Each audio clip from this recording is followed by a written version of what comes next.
तंत्र, मंत्र और यंत्र ये आपस में कैसे कनेक्टेड हैं और इनमें अंतर क्या है और क्या पावरफुल है? तंत्र सेंसुअल एंजॉयमेंट की चीज़ें नहीं है। तंत्र मैं बता रहा हूँ कि तंत्र के नाम पर स्त्रियों को मतलब ये ग्रे रेड मार्केट चल रही है, पूरी एक नंगा नाच हो रहा है धर्म के नाम से, और इसमें सिर्फ हिंदू जुड़े हुए नहीं हैं, इसमें अक्सर लोग उंगली भी उठाते हैं कि तंत्र में तो बलि प्रथा है, तो क्या ये सही है? वर्तमान के कुछ आचार्य शक्ति उपासना को डार्क शेड में दिखाने का प्रयास कर रहे हैं, कुठाराघात कर रहे हैं, सनातन का नुकसान कर रहे हैं। लेकिन ये 3 सालों के अंदर आप बहुत सी हलचल देखोगे, कहीं धरती हिलेगी, कहीं सुनामी आएगी, तूफान आएंगे, बीमारियां आएंगी। तो जैसे ये ब्रह्म राक्षस हैं, भूत हैं, प्रेत हैं, जिन्न हैं, ये इतनी सारी क्वालिटी क्या मतलब एक ही है या इनमें क्या अंतर है? और ये कौन लोग हैं, किस तरह से प्रभावित करते हैं ह्यूमन बीइंग्स को? जिन लक्ष्मी और जिन देवियों के चित्र राजा रवि वर्मा ने बनाए हैं, मैं बिल्कुल ऑन रिकॉर्ड बोल रहा हूँ, वो सारी की सारी उस जमाने की।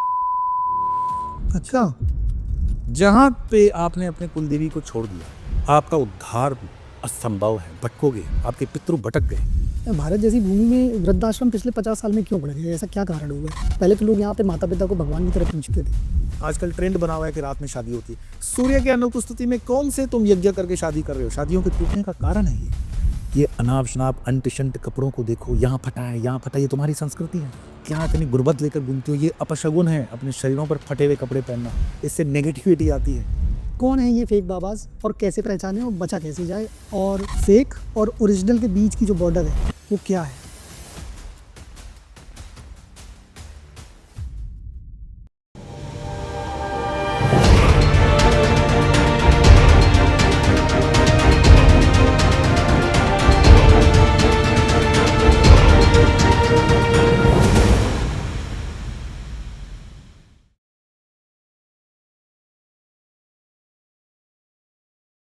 स्वामी जी नमो नारायण। नमस्कार, नमो नारायण।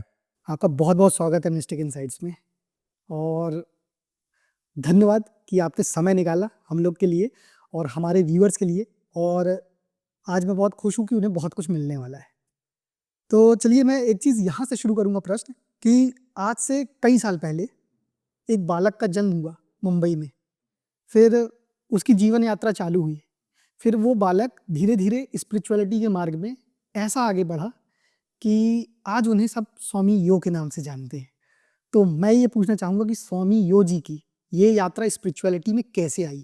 क्या मतलब छोटे से इनके दिमाग में कुछ ऐसी चीज़ें जिज्ञासा भरी थी स्पिरिचुअलिटी से रिलेटेड, या कोई गुरु की एंट्री हुई तब बदलाव हुआ, या फिर जैसे कहा जाता है जब किसी का समय आ जाता है तो एकदम से चेतना जागृत होती? तो बताएं मुझे अपने बारे में। कोई भी व्यक्ति जो आपको दिखता है, वो वर्तमान में वो व्यक्ति दिखता है, उसके निर्माण में बहुत लोगों का हाथ होता है, बहुत पर्सनैलिटीज़ का हाथ होता है। और मैं अपने गुरुजनों को तो हमेशा धन्यवाद दूंगा, लेकिन मैं कोई जिसको कहते हैं ना एब्रप्टली या सडनली स्पिरिचुअलिटी में आया हुआ व्यक्ति नहीं हूँ। हम जिस परिवार को बिलोंग करते हैं, पूर्वाश्रम मेरा, अत्रि गोत्र के हम ब्राह्मण और सारस्वत ब्राह्मण, हम मतलब पूरी परंपरागत जिसको कहते हैं ना ब्रह्मचार्य, गृहस्थ, वानप्रस्थ और संन्यास परंपरा को मानने वाले हैं। अच्छा, तो मेरे दादाओं परदादाओं से ये संन्यास परंपरा रही है। चौथे आश्रम को हम वानप्रस्थ भी लेते हैं और संन्यास भी लेते हैं।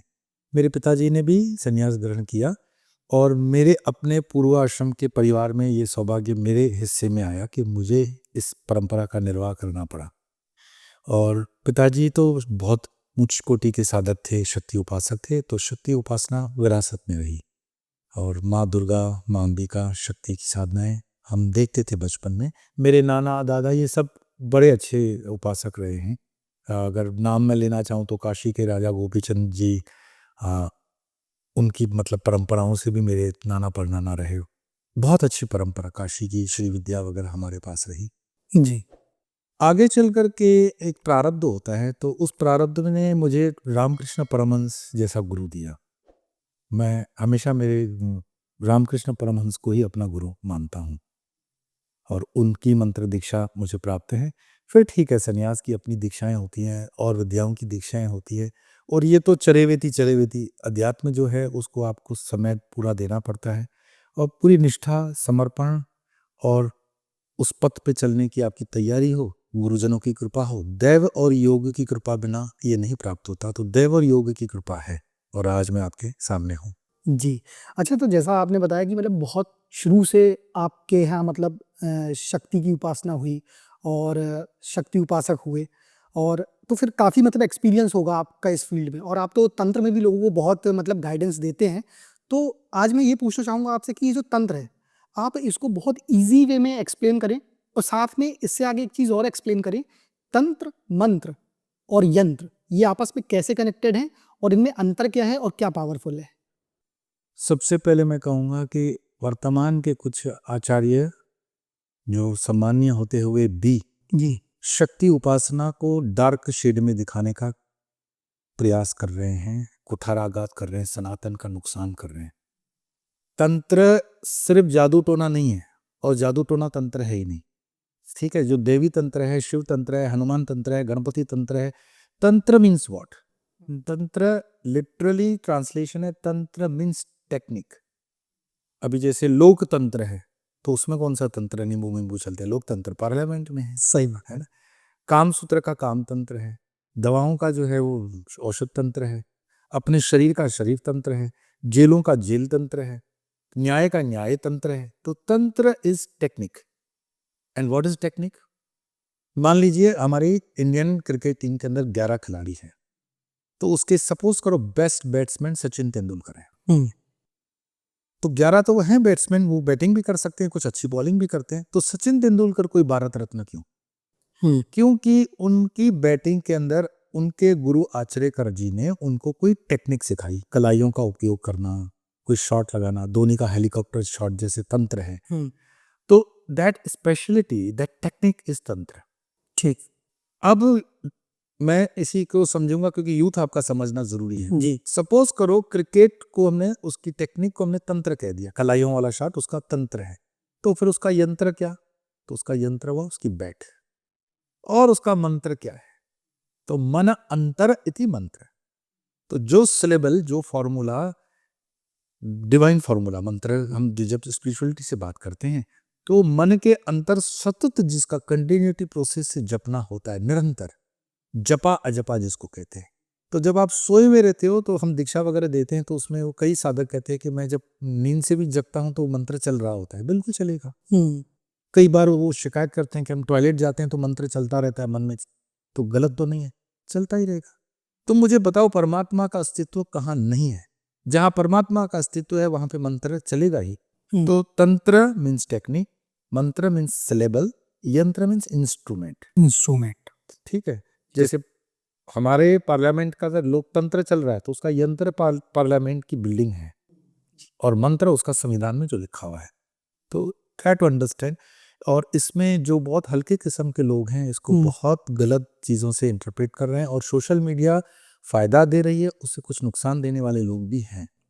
बट आज मुझे अगर सोशल मीडिया पे आने का कारण बनता है तो मैं अपने गुरुजनों के उस आदेश का पालन कर रहा हूँ कि the person like you must वो। और ये एजुकेशन का अच्छा माध्यम है। आप भी एक किस्म से बहुत अच्छी सेवा ही तो कर रहे हो समाज की, कि एक लर्निंग बढ़ा रहे हो, उनको इन्फॉर्मेटिव दे रहे हो, तो इट्स अ काइंड ऑफ सेवा। बाकी मेरा यहाँ आपके आने का उद्देश्य क्या है? कोई देन लेन वाला तो उद्देश्य है नहीं, बिल्कुल। क्योंकि आप समाज के कार्य में जुड़े हुए हो। तो उस कार्य को मैं कुछ नहीं मदद कर सकता हूं तो कम से कम अपनी उपस्थिति से उसमें कुछ जोड़ सकता हूं, दैट्स ब्यूटी। तो मेरे ख्याल से मैंने इसको न्याय संगत तंत्र मंत्र और यंत्र का एक्सप्लेनेशन जी। नहीं, इसको तो आपने बहुत अच्छी तरह एक्सप्लेन किया, जी और मतलब एक साधारण व्यक्ति भी बहुत समझ। आसानी से समझ जाएगा। तो यहाँ पे एक चीज़ ये जानना चाहेंगे कि आपने जैसे टेक्निक की बात की, तो क्या तंत्र को मैं ऐसी टेक्निक मानूं कि ईश्वर की प्राप्ति बहुत जल्दी हो सकती है? ईश्वर की प्राप्ति का मतलब ये हो, आप कहना चाहो लेमन्स लैंग्वेज में, मतलब ईश्वर जैसे नारियल की तरह कहीं रखे हुए हैं और आप जाकर उसको ले लोगे। ईश्वर को प्राप्त करने का यंत्र मतलब प्रोसेस नहीं है। हम ईश्वर हैं, लेकिन सुषुप्त रूप में हमें स्मरण नहीं है। मांडुक्य उपनिषद वेदांत पढ़ोगे तो पढ़े, हमें ईश्वरत्व के उस भाव में एक हो जाना, जी। ईश्वर हो जाना उस भाव में।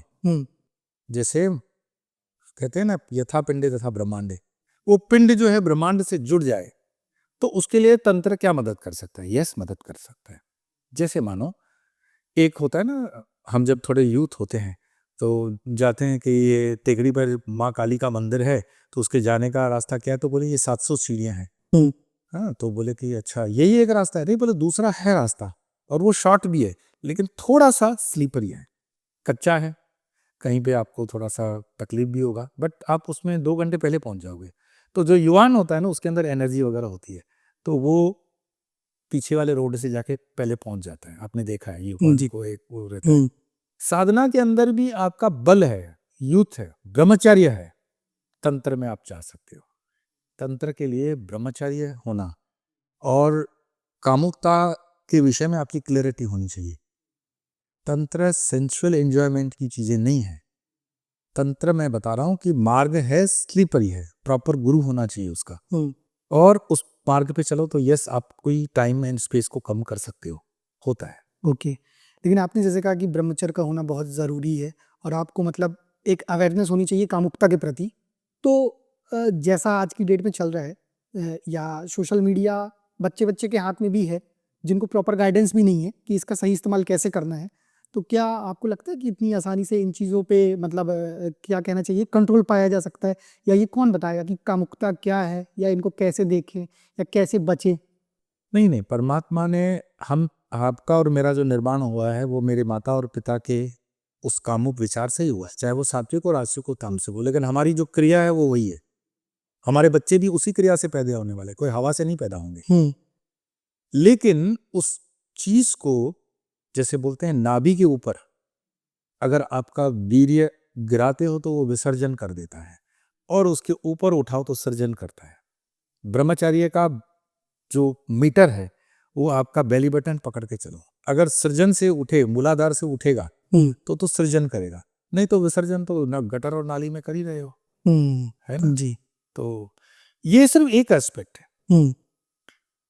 ब्रह्मचर्य सिर्फ एक जिसको सेक्सुअलिटी के साथ जोड़ के नहीं होता है, उसका खान पान, रहन सहन, आचार व्यवहार, आसन, यम नियम, प्राणायाम, ये सब लगेंगे, सब चीज़। जी। दैट इज इन टोटलिटी ब्रह्म आचर्या, जो ब्रह्म की चर्या है, व्हाट इज इन अ ब्रह्मांड, और जो ब्रह्म के लिए नियत है, उसी की चर्या को हम अपने पिंड के अंदर सारा देखना शुरू करें।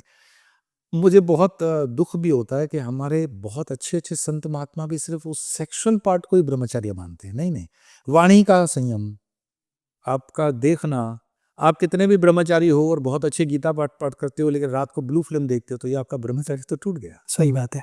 आप कितने अच्छे सेवा कर लो ठाकुर जी की, लेकिन रात को आपकी इंग्लिश म्यूजिक के गाने बज रहे हैं और उसमें डबल मीनिंग के साउंड चल रहे हैं, आपका ब्रह्मचर्य टूट गया, है ना।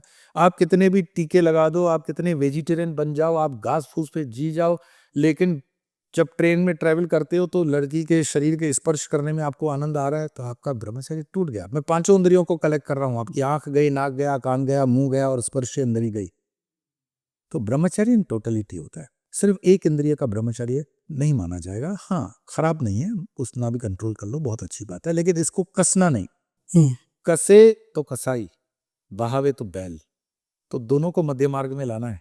जैसे सितार की तार अगर बहुत कस ली तो टूट जाएगी, और ढीली रखी तो बजेगी नहीं। तो ब्रह्मचर्य मीन्स बैलेंस है।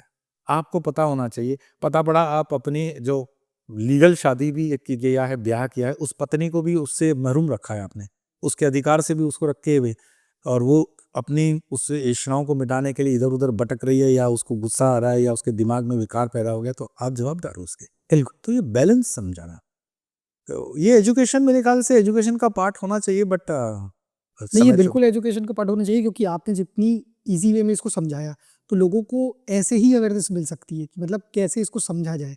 कि ये बहुत अच्छा मुझे एग्ज़ाम्पल लगा आपका कि ना ज़्यादा कसना है और ना ज़्यादा ढील देनी है।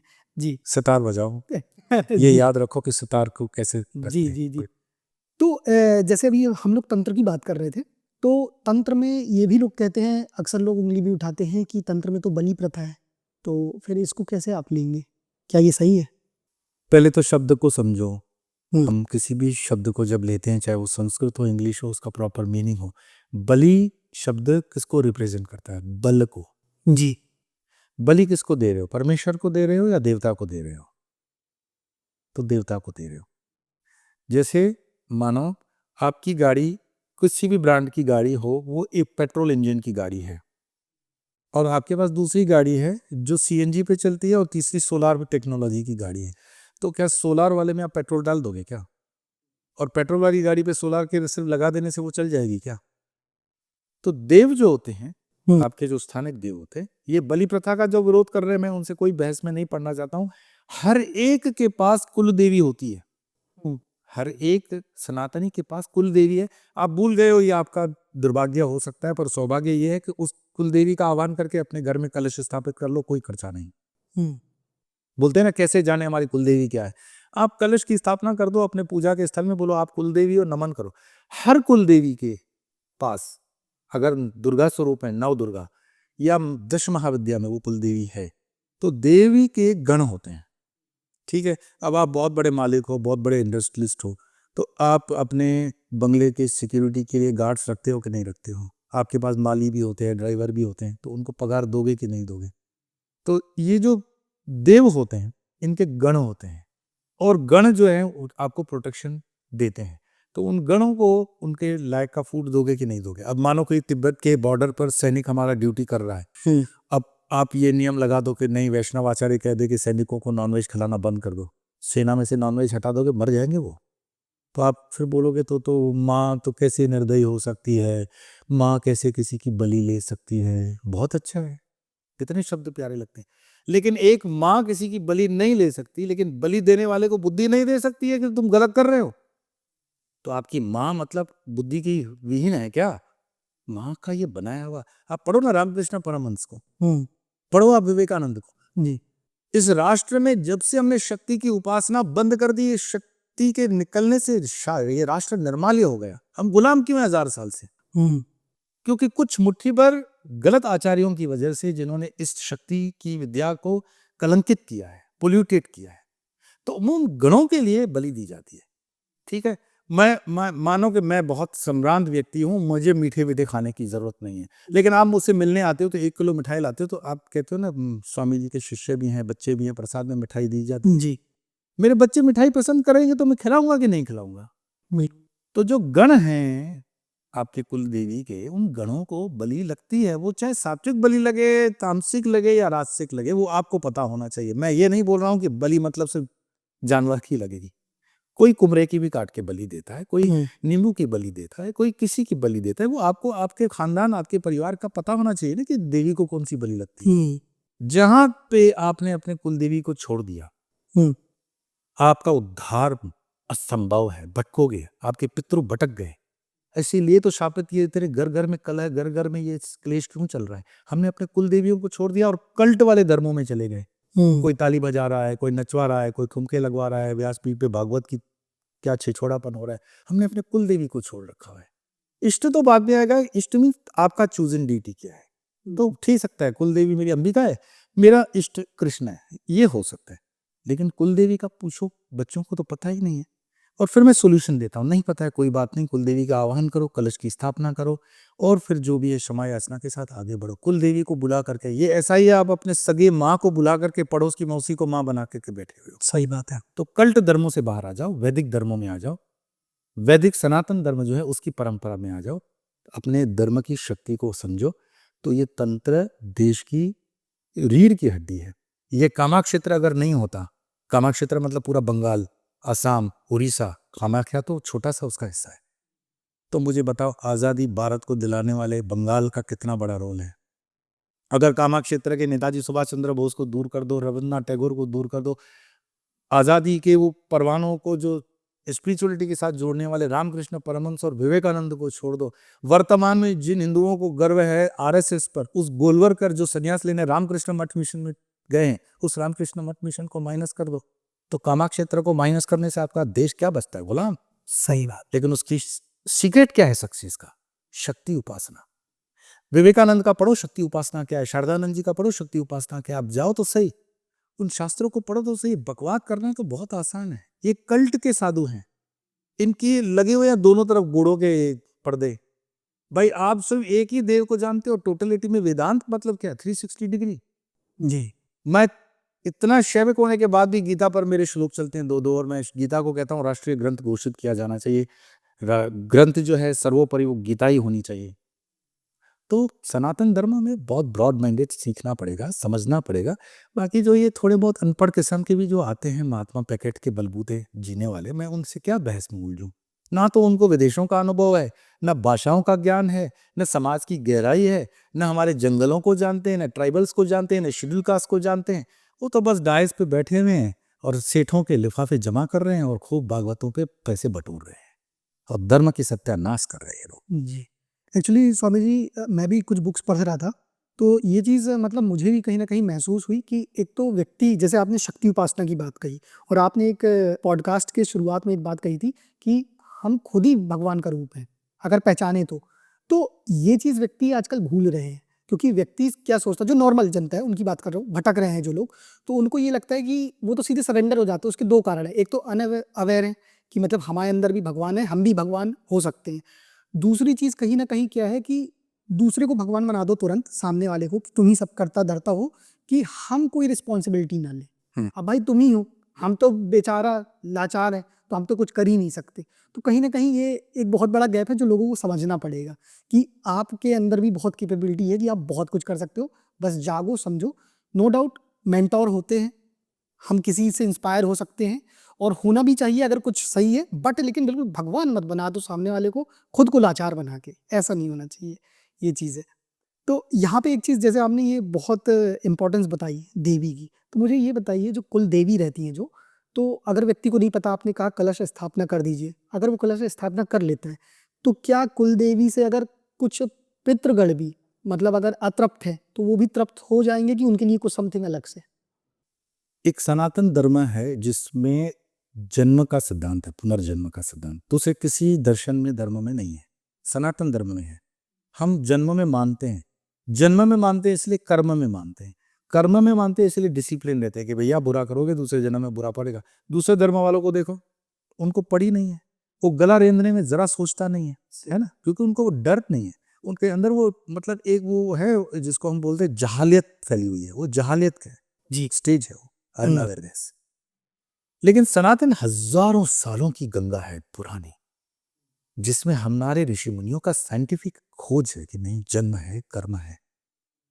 तो पितृ क्या है, द टर्मोलॉजी के अंदर जाओगे तो हमारे शरीर के अंदर विज्ञान जिसको डीएनए बोलता है, आपको कौन कैसे बोल देता है कि आपकी आंखें बिल्कुल दादाजी की तरह आपकी हैं, तो दादाजी तो जन्म के खत्म हो गए, तो उनकी आंख आपके पास कहां से आ गई? सही। या इसके काले बाल है ना, इसकी नानी पर गए, तो नानी मरे तो 100 साल 50 साल हो गए, इसके बाल इसके किस पास कैसे है? That is DNA. तो पितृ मीन्स एक स्मृति है, पितृ एक स्मृति है, एक मेमोरीज है। जैसे आपके फोन के अंदर चिप होते हैं ना, कंप्यूटर में चिप्स लगते हैं, वो कहते हैं कि बी अवेयर, आपके चिप्स रखे जाएंगे, कुकीज रखे जाएंगे, तो इट इज अ मेमोरीज। और वो मेमोरीज के तल होते हैं, माइंड के जैसे तल हैं। तो जो पितरों की वो मेमोरी तृप्त नहीं हुई, जी। वो उस पर्टिकुलर मेमोरी को लेकर के अतृप्त रहता है, फॉर्मलेस रूप में लेकिन रहता है। तो जब ये श्राद्ध वगैरह होता है, पितृदोष का श्राद्ध में, इसके मैंने बताया कि कई वीडियोस हमने उसको शूट करवाए थे। जी। तो वो अतृप्त जब आपका पूर्वज उतरता है किसी के शरीर को माध्यम बनाते हुए, तो वो मात्र उसी चीज की डिमांड करता है। मैंने कल किसको बताया कि एक वीडियो है, क्योंकि हम उसकी प्राइवेसी को रिस्पेक्ट करते हैं, तो बिल्कुल सात्विक बहू थी, उसके अंदर ससुर का आविर्भाव हुआ और ससुर कहता है कि मेरा सामान लाओ। तो हमारे पंडित जी ने पूछा कि क्या सामान भाई इसको चाहिए, तो बोले एयरफोर्स के ऑफिसर थे, इनको पीने के विस्की चाहिए 2। अच्छा। वो 2 बॉटल गटगटाकर स्त्री पी गई, अरे! सात्विक स्त्री। और जब वो प्रवेश निकल गया, देन शी इज नॉर्मल। अब मुझे बताओ कौन सा विज्ञान इसको साबित करेगा, कौन सी ब्लड टेस्ट लोगे, क्या ये अंधविश्वास है?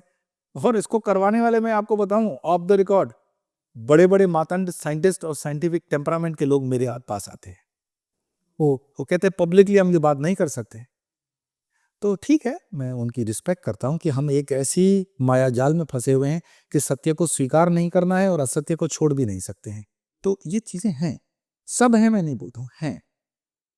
और रहा सवाल कि हम परमात्मा स्वरूप बनने की ये यात्रा है हमारी, क्योंकि हम अज्ञान माया में आ गए, इसी को तो मोक्ष शब्द जो है, मोक्ष का शब्द ही है मोह क्षय मोक्ष, न कि जन्म मरण के चक्कर से हट जाओगे। ये हमारा सिद्धांत नहीं है सनातन का। मोह क्षय, आपके डेल्यूजन से बाहर आ गए, आपको अपने स्वरूप का पता पड़ गया कि हम ब्रह्मास्मि जी। चिदानंद रूपो शिवोहम शिवोहम। वो अगर आपको भाव जग गया, अगर मैं आपको आपके हाथ में आपका पूरा स्वरूप दे दूं, तो आप मेरे को प्रणाम करोगे क्या? यहाँ कौन चाहेगा कि आप मेरी गुलामी से छूट जाओ। तो मुझे वो पूछते हैं कि आप शिष्य क्यों नहीं बनाते हो? मैंने कहा नहीं, मेरे साथ जो जुड़ेगा मैं उसको गुरु बना देता हूँ। कि पारस में और संत में एक अंतर जान, एक लोहा पारस करे दूजो आप समान। मैं चाहता हूं कि जितने भी मेरे शिष्य बने उनके अंदर इतना कैलिबर हो। तो क्वालिटेटिव विद्या दो, मुझे क्वांटिटी की देने की जरूरत ना। आपके अंदर सिंसेरिटी हो, सीरियसनेस हो। लेकिन जो आपको गुलाम बनाए रखना चाहता है, आश्रित रखना चाहता है, डराना चाहता है, वो सबसे पहले क्या करेगा? साइकोलॉजिकली आपको डराएगा। ये तुम पापी हो, तुम अदम हो, तुम्हारे पितर भटक रहे हैं, तुम्हारी ये तुम्हारा वो, आप महाराज जी कृपा करो, महाराज जी कृपा करो, पड़े रखो जीवन में, पैरों में पड़े रहोगे, कुछ नहीं होगा। सही बात है। लेकिन उसको कहो उत्तिष्ठ जागृत प्राप्य वरानदो, arise awake, stop not till you reach the goal. You are the creator of your own destiny and all the success you want is within yourself. Kathopanishad है, ये मेरे शब्द नहीं है। नचिकेता का संवाद है यम से जो कर रहा है। तो हमारे बच्चे सोचो कितने वीर रहे होंगे नचिकेता जैसे, जो यम से संवाद करते हैं। आज का बच्चा तो थोड़ा सा बर्तन गिर जाए तो हॉरर मूवी चालू हो जाती है, तो उसको डराओ धमकाओ, नहीं, ये गलत है। धर्म डराने का साधन नहीं है। जी। अच्छा, तो स्वामी जी तंत्र में मैंने मतलब 3 नाम बहुत ज़्यादा सुने हैं, जैसे भैरव तंत्र, काली तंत्र और कामाख्या तंत्र। तो इनमें क्या अंतर है? ये समझाइए थोड़ा। नहीं, ये तो थैंक्स टू सोशल मीडिया है, वे अच्छी दुकानें हैं जी। जिसमें मैं बताऊं आपको, आजकल तो मतलब ऐसे तंत्र हैं कि इसके बाकायदे मतलब बड़े रैकेट्स चलते हैं। स्त्रियों का बहुत बड़ा शोषण हो रहा है।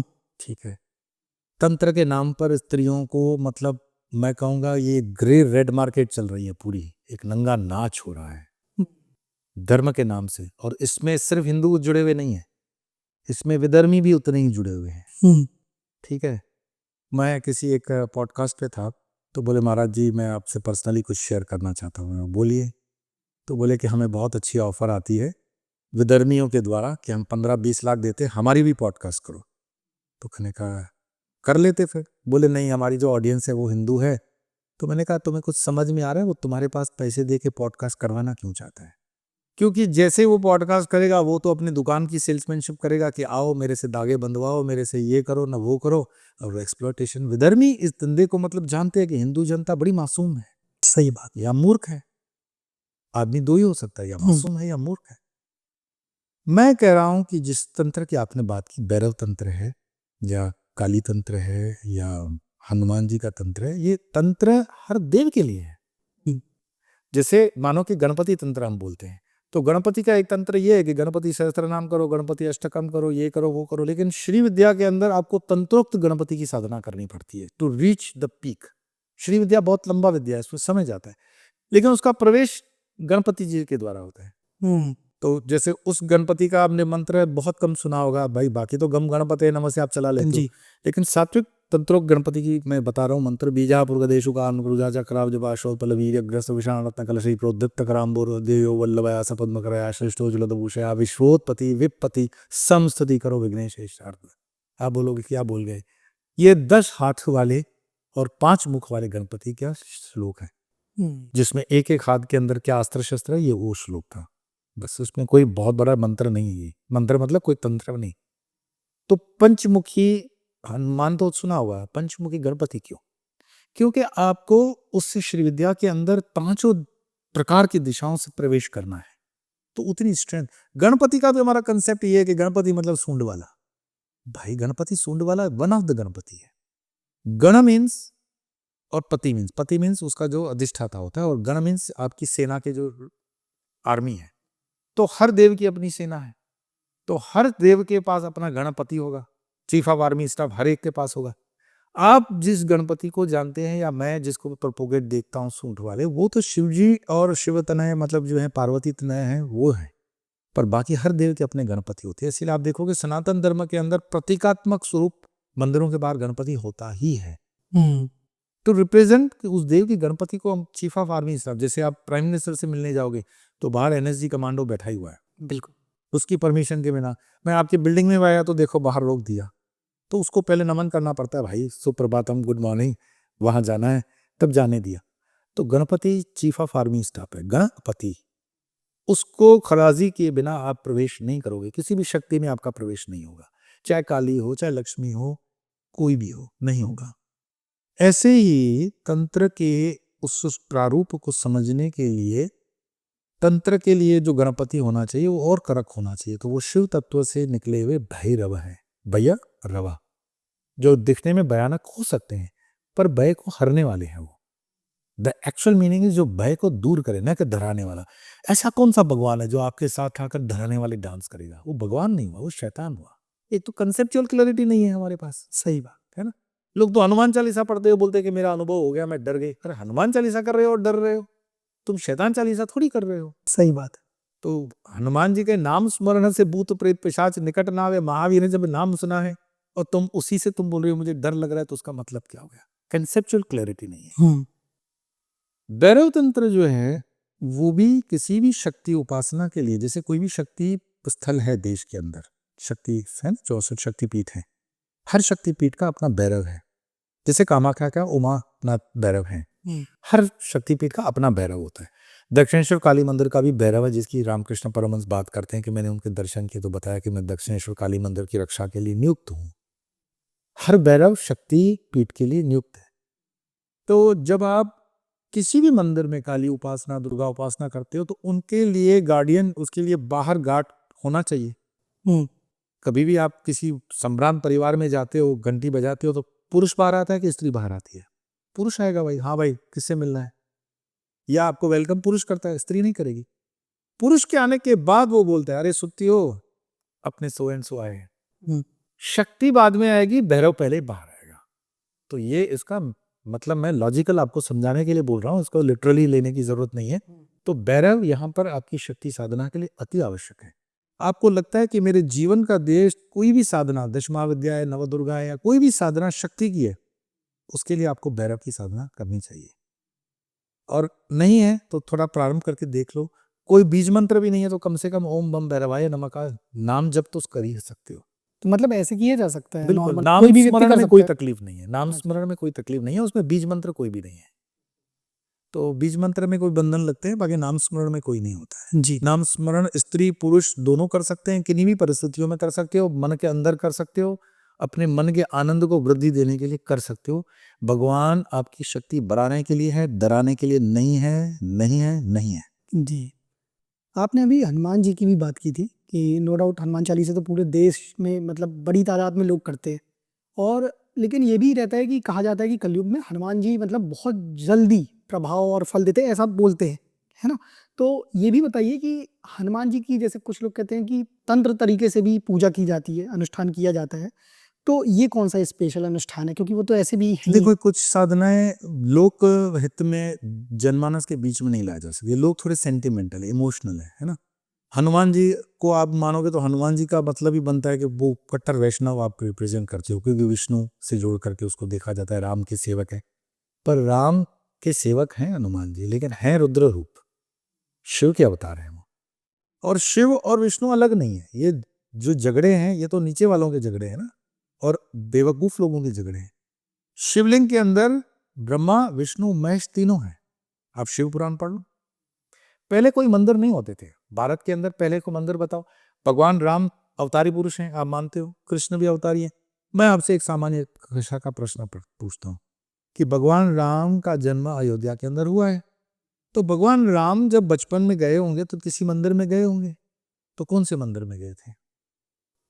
तो आप पूरी रामायण पढ़ लोगे तो राम जी ने शिवालयों की स्थापना की है। तो हर जगह देश के अंदर शिवालय थे। कौन से शिवालय थे? उसकी कोई एंट्री पास और वीआईपी पास नहीं होते थे। शिवालय मतलब 4 खंभों के ऊपर शिवलिंग स्थापना होती थी। उस हर गांव में शिवालय होता था, हर गांव में नंदी होता था। साधु उसी गांव से भिक्षा लेता था जहां शिवालय होता था, जहां नंदी होता था। लेकिन आज शिवालय क्या हो गए? तालों के बीच में आ गए। आज शिवालय में कोई रोक सकता है? कोई रुक नहीं सकता। तो सब कब्जे में आ गया ट्रस्टियों के। ये गृहस्थी जो मतलब ट्रस्टी हो गए, इन्होंने इसका दुरुपयोग लिया फंड्स का और अपने ही कर्मों को खराब किया, वो विषय अलग हो जाएगा। पर मूल भारत के सनातन में शिवालय शिव की उपासना है। उसके बाद कालांतर के अंदर जैसे जैसे विद्वान बढ़ते गए, उन्होंने अपने अपने इष्ट को उजागर किया है। ठीक है ना। और आपस में शिव का और विष्णु तत्व का तत्व रूपेण है, कोई कैलेंडर वाले नहीं है। ये जो चित्र देख रहे हो 150 साल पुराने चित्र है, उसके पहले ये चित्र नहीं है। ये credit goes to Raja Ravi Varma जिन्होंने ये चित्र बनाए। और आपको जानकर बड़ा आश्चर्य होगा कि जिन लक्ष्मी और जिन देवियों के चित्र राजा रवि वर्मा ने बनाए हैं, मैं बिल्कुल ऑन रिकॉर्ड बोल रहा हूँ, वो सारी की सारी उस जमाने की वेश्याएं स्त्रियों को बिठा करके उसने बनाए हैं। अच्छा। क्योंकि सम्राट परिवार की कोई स्त्री उस वक्त पोर्ट्रेट के लिए नहीं बैठती थी। भारत की जो पहली हिंदी फिल्म जगत की फिल्में बनी हैं, उसमें भी काम करने वाली उस तरह की स्त्रियां थी।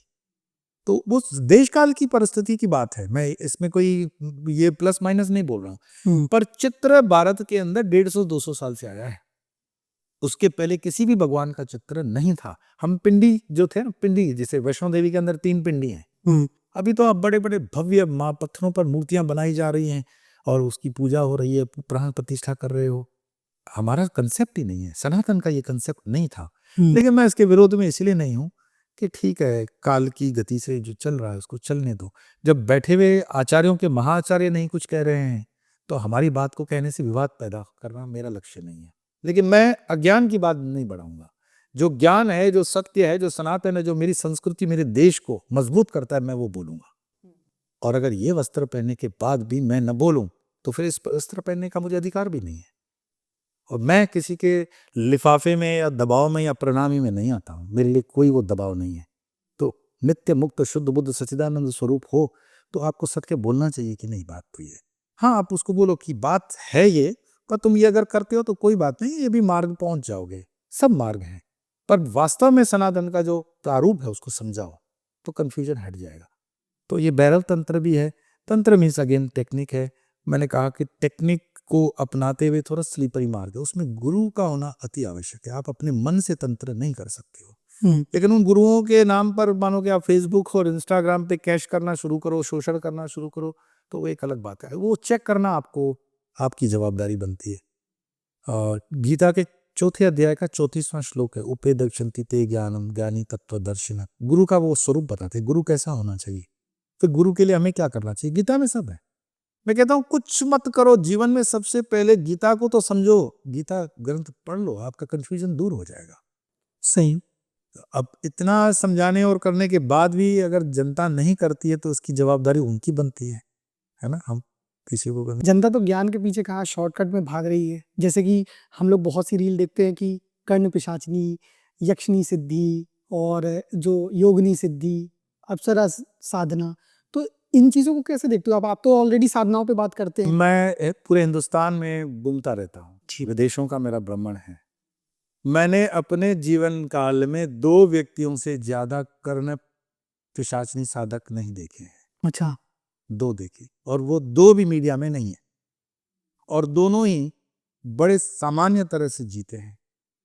कोई बड़ा ताम जाम उनका कोई नहीं होता कि गाड़ियां है कि बहुत बड़ी फौज है, कुछ नहीं। देखो, जो फलदार वृक्ष होगा वो विनम्रता से झुका हुआ रहता है, और जो ठूठा पेड़ होता है ना, ताड़ का पेड़, न पंथी को छाया न खाने को फल। तो ये एक मतलब क्या हो गया कि हमारी मूर्खता और अज्ञान का लाभ लेने के लिए वो कुछ लोग पहले से ही तैयार रहते हैं। तो डर बैठा दो किसी के मन में, और उसके ऊपर मैंने आपको एक एग्जांपल बताया ना कि एक हल्का सा नींबू भी किसके घर में फेंक दो तो उसकी हालत खराब हो जाती है, क्योंकि अज्ञान फैला हुआ है। उसको अपने हनुमान पे भरोसा नहीं है, चौबनी के नींबू पे भरोसा है ना। सही समाधान है। मानो कि मैं सामने से दावा करता हूं, आप कितने बड़े तांत्रिक को आ जाओ, मैं देख लूंगा, आ जाओ, और आप बोलोगे कि मैं नींबू में कर दिया, मेरी एक हनुमान चालीसा आपके तंत्र को फेल कर देगी। लेकिन आपकी निष्ठा होनी तो चाहिए, आपका समर्पण होना तो चाहिए। आप चवनी के नींबू को महत्व देते हो लेकिन हनुमान जी को महत्व नहीं देते हो, तो आपकी निष्ठा, आपकी श्रद्धा, आपका सब कुछ बेकार है। तो गुरु के प्रति निष्ठा होना, इष्ट के प्रति निष्ठा होना, सनातन के प्रति वो आदर होना बहुत आवश्यक है। These are fundamental things. जी, तो मतलब आपने 2 ही साधक देखे हैं ऐसे? मैंने अपने जीवन काल में 2 ही साधक देखे। अच्छा। अब मैं आपके व्यूअर्स को कहूंगा कमेंट्स में उनका फोन नंबर मत पूछना, वो देना भी नहीं चाहते। नहीं, समझ गया। लेकिन बहुत से लोगों ने इनको मतलब खासकर जो कर्ण पिशाचनी की साधना रहती है उसको ऐसे ही बताया, थोड़ा निगेटिव वे में भी रहती है। तो क्या ये सही है या पॉजिटिव रहती है? देखिए, आपके हर घर में हथियार रखना अलाउ है क्या? लेकिन मुझे एक हिंदुस्तान का घर दिखाओ जिसमें चाकू ना हो, छुरी ना हो। हर घर में छुरी है। तो क्या हर घर में छुरी होने से मर्डर हो रहे हैं क्या? तो कॉन्स्टिट्यूशन में अमेंडमेंट लाना पड़ेगा कि सब्जियां वब्जियां हाथ से तोड़ के कर लो। नहीं, आपके पास साधना का वो प्रताप है, उसको सदुपयोग में लाना या दुरुपयोग में लाना, it is up to you. Okay. तो मैं ये नहीं कहूँगा कि हाँ, कर्ण पिशाचिनी के मतलब ब्लैक साइड वाले साधक नहीं होंगे, होंगे। पर हमारे सामने वो इसीलिए नहीं आते हैं क्योंकि उनको हमारे साधना पे मतलब लगता है कि इनकी सात्विक साधना है, ये हमसे आगे। ऐसे नहीं हमें नहीं मिलते हैं। शेर पे सवार होता है, हमारे जीवन के अनुभव होते हैं और कई-कई बार तो हमारे आज़माने के लिए भी लोग मिल जाते हैं, है ना? तो ये चलता रहता है, लेकिन हमारी साधनाएं और हमारी तपस्या अपने हिसाब से चलती है। तो हम तो उस कॉन्फिडेंस में रहते हैं और हम सामने से भी कहते हैं कि आप भी ये कर सकते हो, ये कोई बहुत दुर्लभ नहीं है, आप सामान्य रीत से कर सकते हो। कल चलो सब लोग जाकर के वानखेड़े स्टेडियम में क्रिकेट नहीं खेलेंगे सचिन के साथ, लेकिन अपनी गली में तो आप क्रिकेट खेल ही सकते हो। सही बात। तो उसके नियम अलग होंगे क्या? गली में खेलने में भी वही होता है, लॉन्ग ऑफ लॉन्ग ऑन जो होता है ना? वही बॉलिंग होती है, वही 6 स्टंप होते हैं। तो ज़रूरी नहीं है कि हम हमेशा मीडिया में छाए हुए बड़े से साधक हों, आप अपने घर में भी साधना कर सकते हो और कुछ नहीं तो भारत के सनातन की प्रारंभिक जो ये अपनी तपस्या है या अपनी अध्यात्म की जर्नी शुरू करके गायत्री मंत्र से शुरू करो, ओम नमः शिवाय से शुरू करो, हनुमान चालीसा से करो, दुर्गा चालीसा से करो, सूर्य को अर्घ देने से करो, शिव के ऊपर जल अभिषेक करने से करो, कुछ तो करोगे। और नहीं मानते हो उनको तो कम से कम ये गाय को रोटी खिलाना या कुत्तों का ध्यान रखना या ये जो प्राणी हैं उन पर दया करना, ये तो कर सकते हो। चलो उसमें भी आपको लगता है नहीं कर सकते, तो उतने भटके हुए मनुष्य हैं जिनको सेंट्रल हॉस्पिटलों में जाओ, सरकारी अस्पतालों में, बेचारों को किसी को पानी नहीं मिल रहा, किसी को दूध नहीं मिल रहा, तो उनकी सेवा में लग जाओ, मनुष्य मात्र की सेवा करो। पर कुछ करना आवश्यक है, बहुत जरूरी है। आपने तो स्वामी जी कहा कि गायत्री करो, ये सब चीज़ करो। बहुत से लोग तो ये कह देते हैं कि जिनका उपनयन संस्कार नहीं हुआ तो गायत्री नहीं कर सकते, या स्त्रियां गायत्री नहीं कर सकती। तो भाई फिर ऐसे में तो कंफ्यूजन है। आपका ये प्रश्न मुझे, मेरे ब्राह्मण होने के बावजूद भी पूर्वाश्रम ब्राह्मण है, मेरे ब्राह्मण नाराज हो जाते हैं जी। ये तो दुकानें चलाने वाली बातें हैं। मुझे एक व्यक्ति दिखाओ जिसको माँ गायत्री ने बोल दिया हो कि भाई तुम गायत्री मत किया करो, मुझे तकलीफ हो रही है। तो इसका मतलब ये हो गया कि आचार्य राम शर्मा ने जो क्रांति लाई, हर वर्ग को दिया उन्होंने, हमें उसका समर्थन करना चाहिए। हमें उन दुकानों में नहीं रहना चाहिए कि ये मेरी दुकान मेरी ब्रांड, नहीं। आचार्य राम शर्मा ने जो गायत्री के लिए काम किया, अद्भुत कार्य किया है, सबको बांटा उन्होंने। सही। और दो हाथ से, मतलब उत्तर भारत के अंदर उन्होंने क्रांति ला दी। और मैं चाहता हूं ये क्रांति घर घर तक पहुंचे, हर वर्ण तक पहुंचे, हर जाति तक पहुंचे। गायत्री जन्मसिद्ध अधिकार है प्रत्येक सनातनी का, और उसको जपने में कोई नियम नहीं लगता। तुम करो, और तुम्हारा पाप अगर है तो मैं ऑन रिकॉर्ड आपको बोलता हूं, मैं आपके पाप का वहन करूंगा। आप गायत्री शुरू करो जी। ओके। भगवान आपके लिए, आपकी शक्ति का वर्धन करने के लिए है, आपको गिराने के लिए नहीं है। कोई मंत्र जो सात्विक वृत्ति से, आप गायत्री मंत्र की मीनिंग तो पढ़ो पहले एक बार। आप पढ़ो दयानंद सरस्वती के सत्यार्थ प्रकाश को पढ़ो तो आपको पता पड़ जाएगा गायत्री की ताकत क्या है। जहां गायत्री की मीनिंग वो देते हैं, मूल मंत्र का जो प्रारूप है उसका मीनिंग भी आपको कंसेप्ट क्लियर होना चाहिए कि ओम भूर्भुवस्सुः तत्सवितुर्वरेण्यं भर्गो देवस्य धीमहि धियो न प्रचोदयात्। हे प्राणदाता, दुख हरता और आनंद के देने वाले प्रभु, आप सर्वज्ञ, सर्वश्रेष्ठ, तेजस्वी और सकल जगत के उत्पादक हो। हम आपका ध्यान करते हैं कि आप हमारी बुद्धियों में सदैव प्रकाशित रहें और हमारी बुद्धियों को सत्कर्मों में प्रेरित करें। अब इसमें कौन सा गलत तंत्र है, कौन सा गलत शब्द है, किसी को मारक शक्ति है, किसी को प्रेरणा के लिए आप बोल रहे हैं, टू इंस्पायर मी। और इसमें क्यों रोक टोक होनी चाहिए, क्यों स्त्री पुरुष होना चाहिए, क्यों जाति वर्ण होना चाहिए? सबके लिए खोल, तो सबके लिए होना, सबके लिए है जी। पर कुछ दुकानों ने उसको कॉपीराइट ले रखा है ना, डराने का। कॉपीराइट मतलब इस तरह से नहीं कॉपीराइट, पर डराना। स्त्रियां नहीं, और लोग भी मूर्ख होते हैं, उसको मान लेते हैं। सही। और मैं तो सामने से बोलता हूँ, तुम करो पाप, तुम्हारे पाप को मैं वहन करूंगा। तुम गायत्री शुरू करो, खुद ही चेंजेस दिखेंगे। फिर देखेंगे तुम्हारा बल बढ़ेगा भाई। सही हम बात। तुम्हें निर्माल्य करने नहीं आए, हम तुम्हारा बल बढ़ाने के लिए आए हैं। तो धर्म बल बढ़ाने के लिए होता है, कमजोर करने के लिए नहीं हो सकता। अच्छा, तो स्वामी जी आपने इतना मतलब तंत्र को बताया, एक्सप्लेन किया, जब ये इतनी पावरफुल टेक्निक है तो क्या इससे डेस्टिनी बदली जा सकती है? जो लिखा है प्रारब्ध में, क्या बदला जा सकता कि नहीं? नहीं तो फिर हम और आप ये बात कर रहे हैं तो ये बात दुर्योधन को भी तो पता होगी, तंत्र से वो डेस्टिनी बदल लेता। देखो, मैं इसको बहुत वर्तमान की भाषा का प्रयोग करूंगा कि कभी कभी आप, किसी का रोड एक्सीडेंट हो जाता है तो हमारा दबाव होता है कि डॉक्टर साहब रिकवरी कब होगी। एक्चुअल केस के अंदर 1.5 महीने कि 2 महीने लगेंगे। तो डॉक्टर साहब कुछ इसमें थोड़ी फास्ट रिकवरी हो सकती है क्या?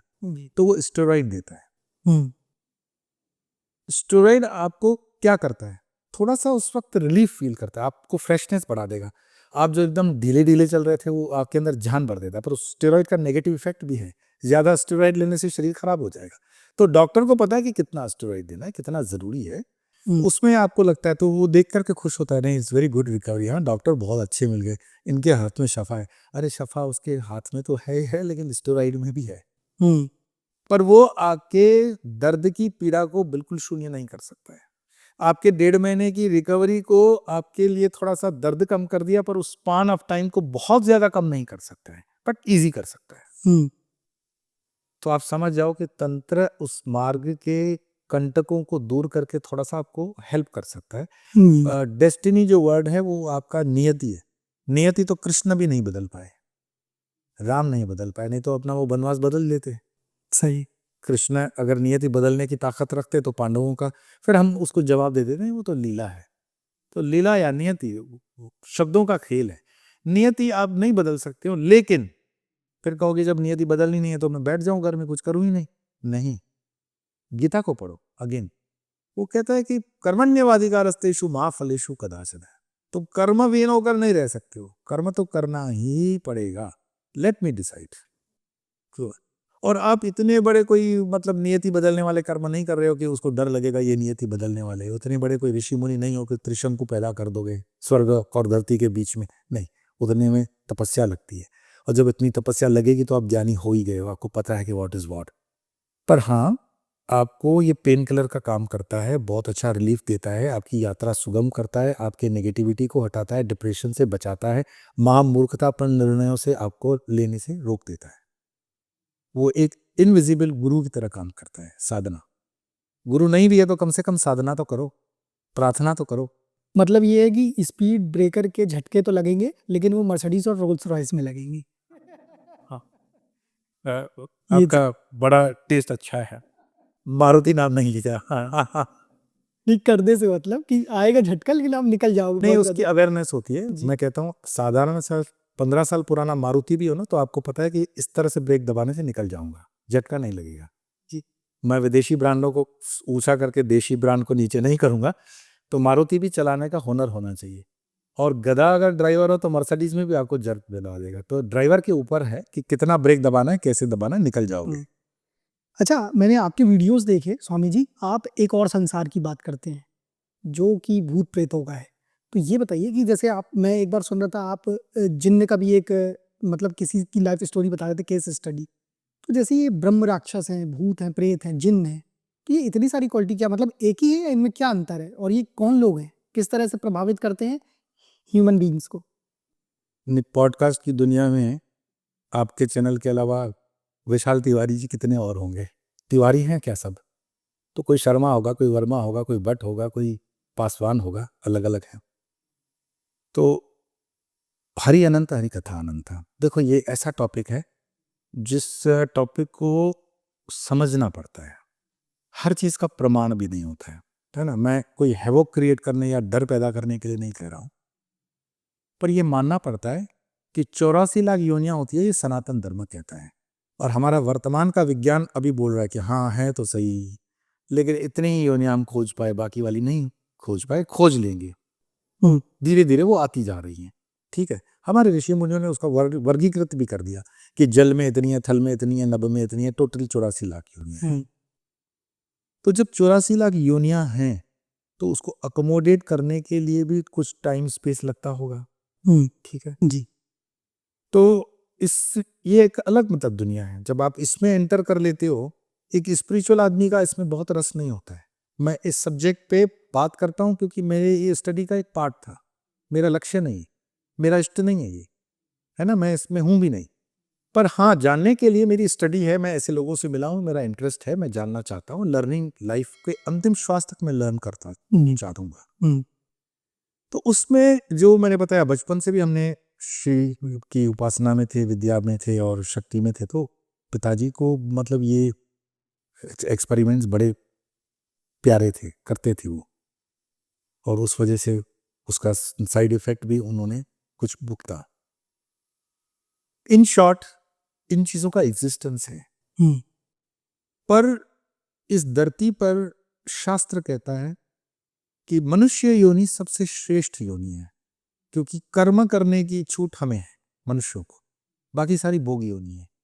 हम्म, आपके पितृ भी कर्म नहीं कर सकते, आपके देवता भी कर्म नहीं कर सकते। हम्म, हम देवता बन सकते हैं, शास्त्र कहता है अपने कर्मों के आधार पर आप इंद्र बन सकते हो, लेकिन जैसे ही आपके कर्म क्षीण हो जाएंगे वापस से आप धरती पर आ जाओगे मनुष्य बनकर। आप इस फिलोसॉफी को समझोगे, इट्स वेरी ब्यूटीफुल, लॉजिकल है, लेकिन ये थोड़ा खुला होना चाहिए, आपको गाइडेंस ठीक होना चाहिए गुरु का। कम्युनिस्टों की किताबें पढ़ोगे तो भटक जाओगे, तो क्योंकि उन्होंने हमारे धर्म को बहुत चोट पहुंचाई है। जितने भी धर्म पर पुस्तकें लिखी हुई है, या तो मिशनरीज ने लिखी है, क्रिश्चियन मिशनरीज ने लिखी है, जी, या फिर कम्युनिस्टों ने लिखी है। मैं आपके पास जब आ रहा था तो सिग्नल पर मुझे एक क्रिश्चियन मिशनरी मिला। अच्छा, हाँ, बिल्कुल दिल्ली की बात बता रहा हूँ, अभी सुबह की बात। तो मुझे कहा कि मेरा तो दिन बन गया प्रभु, आप प्रभु के मतलब मेरे पिता की संतान हो, ये गीता है, आप इसको पढ़ेंगे। तो मैंने बड़े अदब से हाथ जोड़ लिए कि भाई गीता की बात कर रहे हैं, लेकिन गीता के फ्रंट पेज पे ही क्रॉस और ओम छपा हुआ है। मैं समझ गया हम लोग तो इसके मतलब मातंड है भाई। अरे मैंने कहा नालायक, सुबह से तुम्हारा दिन क्या बना मुझे नहीं पता, पर तुमने तो मेरा दिन ही बिगाड़ कर दिया। तुम मासूम जनता को गुमराह कर रहे हो, गीता के नाम पे ये क्रॉस बेच रहे हो। क्राइस्ट से मेरा विरोध नहीं है, क्रिश्चियन मिशनरीज की बात कर रहा हूं। तो क्रिश्चियन मिशनरीज ने और कम्युनिस्टों ने हमारे धर्म को भरा डार्क लाइट में, उनकी पुस्तकें पढ़ने की जरूरत नहीं है। मैं इसीलिए खुले से बोलता हूँ, गीता पर गोरख पुस्तकें पढ़िए, सभी प्रमाणिक है, कोई संशय मत करो। सस्ती सुगम सुंदर पिताओ पढ़ो जी, ठीक। तो जब उसमें आप पढ़ते हो तो जो सारा कॉस्मिक बताया गया है, 84 लाख योनियां हैं, मनुष्य उसने श्रेष्ठ कैसे बनता है, आप कैसे, आप मांडुक्य उपनिषद पढ़ो, मांडुक्य उपनिषद में जब पढ़ोगे तो पूरे कॉस्मस की रचना कैसे हुई है वो सब समझ में आ जाएगा आपको। ऑफ कोर्स आप अपने पहले प्रयास से नहीं समझोगे, you have to have proper teacher. और मैं तो बताऊं, मैं मांडुक्य जब बीजी के सानिध्य में समझ रहा था, ओ मेरी सारी फिजिक्स मतलब 2 कौड़ी की हो गई। मैं जब रसायन शास्त्र आयुर्वेद का पढ़ता हूँ, मैं अभी भी पढ़ता हूँ, मेरा 2 से 2.5 घंटे में पढ़ाई का रखता हूँ। रसायन शास्त्र जब मैं पढ़ता हूँ तो आज की वर्तमान केमिस्ट्री के ऊपर मतलब मुझे बड़ी हंसी आती है। विमान शास्त्र पढ़ता हूँ, विमान शास्त्र गीता पर गुरुपुर में विमान शास्त्र पढ़ो, विमान पुराण, वो एरोनॉटिकल इंजीनियरिंग की बात करते हैं भाई, और उसको अमेरिकन मानते हैं, लेकिन हम गधे हैं भारतीय जो नहीं मानते इन चीजों को। अगर विमान विदेशी ने बनाया तो आपकी रामायण झूठी है जिसमें पुष्पक विमान लिखा हुआ है, सही। तो आप क्या मानते हो उसका एग्जिस्टेंस नहीं था? अरे कल्पना करने के लिए भी एग्जिस्टेंस होना चाहिए, लेकिन हमारे अंदर इतनी वो लघु ग्रंथ थी उन्होंने भर दी कि हम तो डाउट करने लगे, नहीं ये तो कल्पना है। हमारे सारे पुराणों और शास्त्रों को उन्होंने मिथ कहा, MYTH, मिथिकल्स है, जबकि ये सत्य है। तुम मिथ हो। हजारों सालों से अजंता एलोरा के जब मंदिर बन रहे थे तो यूरोप नंगा पुंगा घूम रहा था। आदिवासियों के पास भी होते हैं कपड़े, लेकिन यूरोप में वो भी नहीं थे। यूरोप को कपड़े हमने पहनाए हैं। तो हमारी अंदर सनातनियों में गरिमा कैसे दोगे जब तक आप स्वयं से यात्रा नहीं करते, स्वयं पढ़ते नहीं। इसलिए मैं हर बार अपने एपिसोड में बोलता हूँ, इस सनातन की यात्रा करो, पढ़ो और इस राष्ट्र को समझो, अपने पूर्वजों के प्रति सम्मान रखो। उन्होंने क्या नहीं दिया है हमें, सही बात है। लेकिन आक्रांताओं के और विधर्मियों के 1000 साल की चोट में हम कितने मानसिक गुलाम हो गए हैं, है ना। मैंने आपको सर शब्द का भी उदाहरण दिया जी, हम बड़ा मान पाते, कोई आपको कहे कि सर कैसे हो, तो sir means servant, I remain the full form, and you want to remain servant, and you are say Shri क्यों नहीं कहते हो? तो श्री मतलब समझते हो अष्ट लक्ष्मी है। मैं आपको कहूँ श्रीमान विशाल जी कैसे आ, नहीं तो आप कहोगे सर करके मुझे बुलाओ अंग्रेजी में। तो गुलामों की ये प्रजा है, मतलब गुलामी कूट कूट के भरी हुई है। हम नहीं जगना चाहते उससे, और जो जगाने आएगा उसकी लेग पुलिंग हो जाएगी। मेरे विरुद्ध जो है, मेरे विरुद्ध अनपढ़ लोग नहीं है, ये पढ़े लिखे सूडो सेकुलरिस्ट है। मेरे विरुद्ध कौन है? इस तरह की मानसिकता वाले लोग हैं, और मुझे उसकी चिंता भी नहीं है। परमात्मा ने जितना मेरा कार्य तय किया मैं उतना करके जाऊंगा, और मेरे जाने का समय निश्चित है, उसी समय पे जाऊंगा, उसके पहले भी नहीं, उसके बाद भी। जनता को जगना होगा, जनता को समझना होगा, और जो माध्यम से आपकी हर तरह के लोग लाते हैं तो उसमें से जो अच्छा है देने वाला, देखो आपको वो शक्कर भी देता है और मट्टी के कण भी देता है। ये आपके पास चींटी की तरह ज्ञान होना चाहिए कि उसमें से शक्कर अलग कर दो, मट्टी अलग कर दो, क्या लेना है क्या नहीं लेना है, देश काल परिस्थिति और पात्र के अनुसार ले। हर बार डिस्क्लेमर थोड़ी देंगे कि आप इस पर भरोसा मत करो। लाइफ में डिस्क्लेमर बना दो कि देश काल परिस्थिति और पात्र के अनुरूप जितना मुझे ग्रहण करना है मैं ग्रहण करूंगा, बाकी छोड़ दो। सब आपके लिए है भी नहीं, बुफे डिनर हो के ना, क्यों जाना चाहते हो? आपने एक साधना पकड़ी है, तंत्र की तरफ क्यों जाना चाहते हो? तंत्र आपका टेम्परामेंट को सूट नहीं करता। फिर तो कौन आपके मुंह में नॉनवेज डाल रहा है? तो क्यों बकवाद कर रहे हो? क्यों कमेंट कर रहे हो? तुम वैष्णव संत को करो ना, तुम विष्णु सहस्त्र नाम करते रहो। तुम क्यों बकवाद करते हो कि कोई माँ कैसे बलि ले सकती है? ये बकवाद है। रादर हम एक दूसरे को मजबूत करें कि नहीं, वो भी एक मार्ग है, लेकिन हमारा मार्ग ये है, बस खत्म। एक दूसरे को रिस्पेक्ट करो। जी। ये किया जा सकता है, पर अनपढ़ता और जिसको बोलते हैं ना अज्ञान की वजह से ये सब हो रहा है। अब ये समय से मैं देख रहा हूँ यूथ आपका जो है वो सुधर के आ रहा है बाहर, समझ के आ रहा है बाहर, लर्न कर रहा है, समझ रहा है, प्रश्न पूछ रहा है, जिज्ञासा कर रहा है। तो इट्स रियली गुड थिंग कि हिंदू जग रहा है, सनातनी जग रहा है। जी, ये अच्छी बात है कि अवेयरनेस अब और बढ़ रही है। बढ़ रही है, बढ़ रही है, और माध्यम है आप उसके वन ऑफ देम, आप भी रीजन है। जी। स्वामी जी, जैसे अभी आपने मांडूक्य उपनिषद की बात की थी कि उसमें कॉस्मिक एनर्जीज के बारे में बात कही गई है, और हम सब जानते हैं जैसे कि अभी इतनी देर से पॉडकास्ट चल रहा है कि सब कुछ शक्ति ही है, शक्ति उपासना। हमारी बॉडी में शक्ति जब तक है तब तक हम जीवित हैं, नहीं तो हम शव बराबर है। तो इसी को देखते हुए लोगों ने हमेशा चक्रास की भी बात की है कि आप मूलाधार से एनर्जी को ऊपर लीजिए, ऊपर की ओर बढ़ेगी तब आपकी एनर्जी सहस्त्रार तक जाएगी। और मेरे ख्याल से ये चक्रास को जब एक्टिवेट करना रहता है तो बहुत चीज़ें लगती हैं जीवन में, लेकिन बहुत से लोग आज की डेट में ये भी कह रहे हैं कि हमारा एक चक्रा एक्टिवेट है, हमारा 2 चक्रा एक्टिवेट है, और सेशंस लग रहे हैं, वर्कशॉप लग रहे हैं। तो आप मुझे बताइए, क्या ऐसा संभव है कि इनको तेज़ी से एक्टिवेट किया जा सकता है और इतनी आसानी से दूसरे का भी किया जा सकता है कि आप आओ, हम आपकी कुंडलिनी जागृत करेंगे? मैं जैसे इसको बहुत गरीब भाषा के शब्द का प्रयोग कर रहा हूँ, ये दुकानों का खेल है। आजकल वो एक है कि शक्तिपात की भी आप दीक्षा देते हो क्या? हाँ, है ना? शक्तिपात करेंगे। शक्तिपात होगा तो उसकी फीस होती है अच्छी, तो कुंडलिनी के चक्र जागृत होते हैं। जी।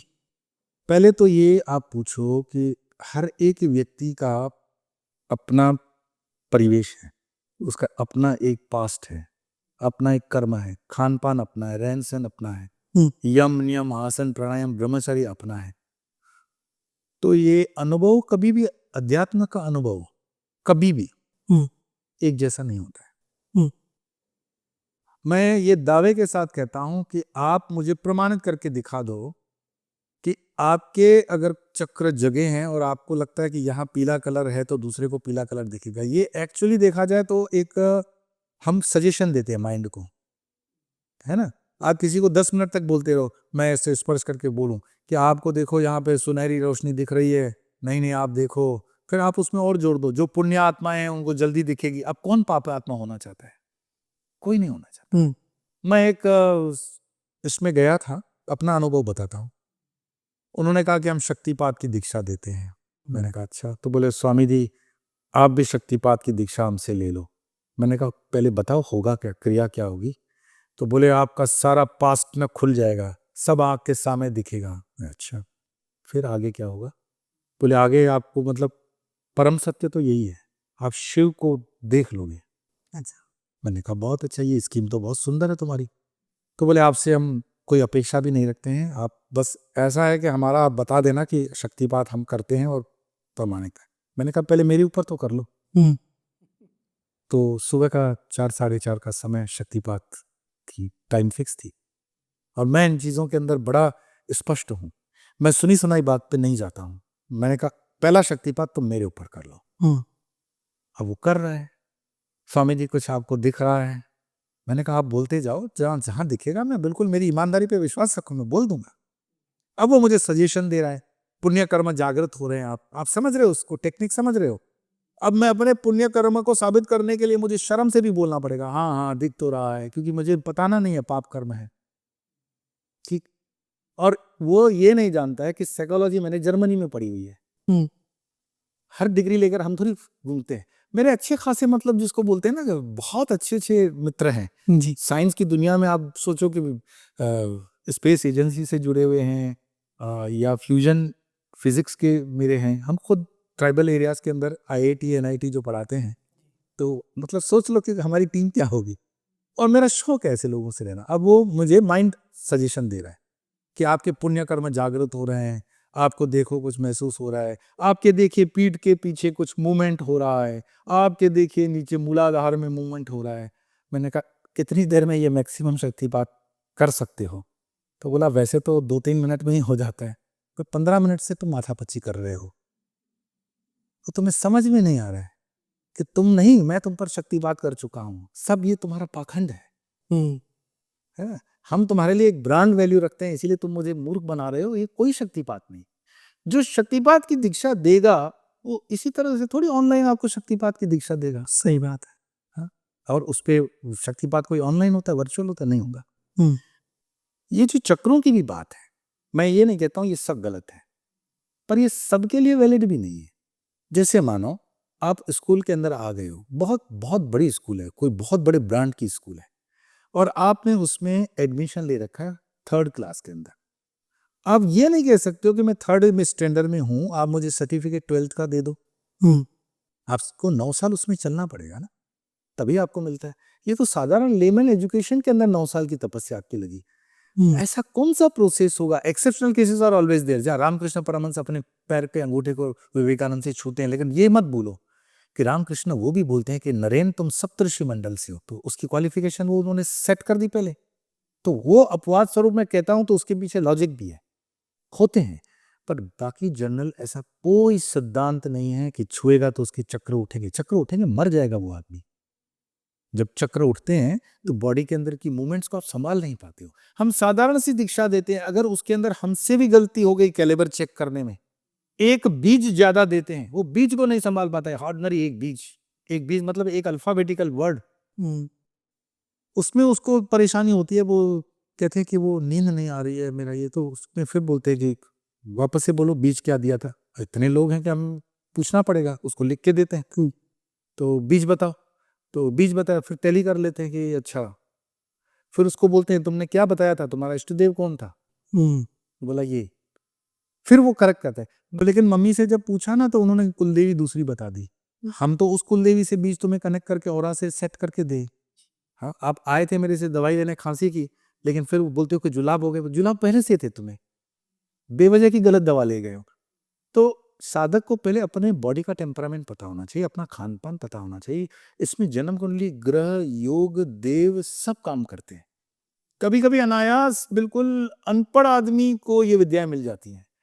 ऐसे भी जीवन के किस्से हैं कि पेड़ पे बैठा हुआ आदमी गिरा, हम्म, लकड़हारा पेड़ से गिरा, ये जेन्युइन केस बता रहा हूं, हम्म, और गिरते ही उसके चक्र जागृत हो गए। अच्छा।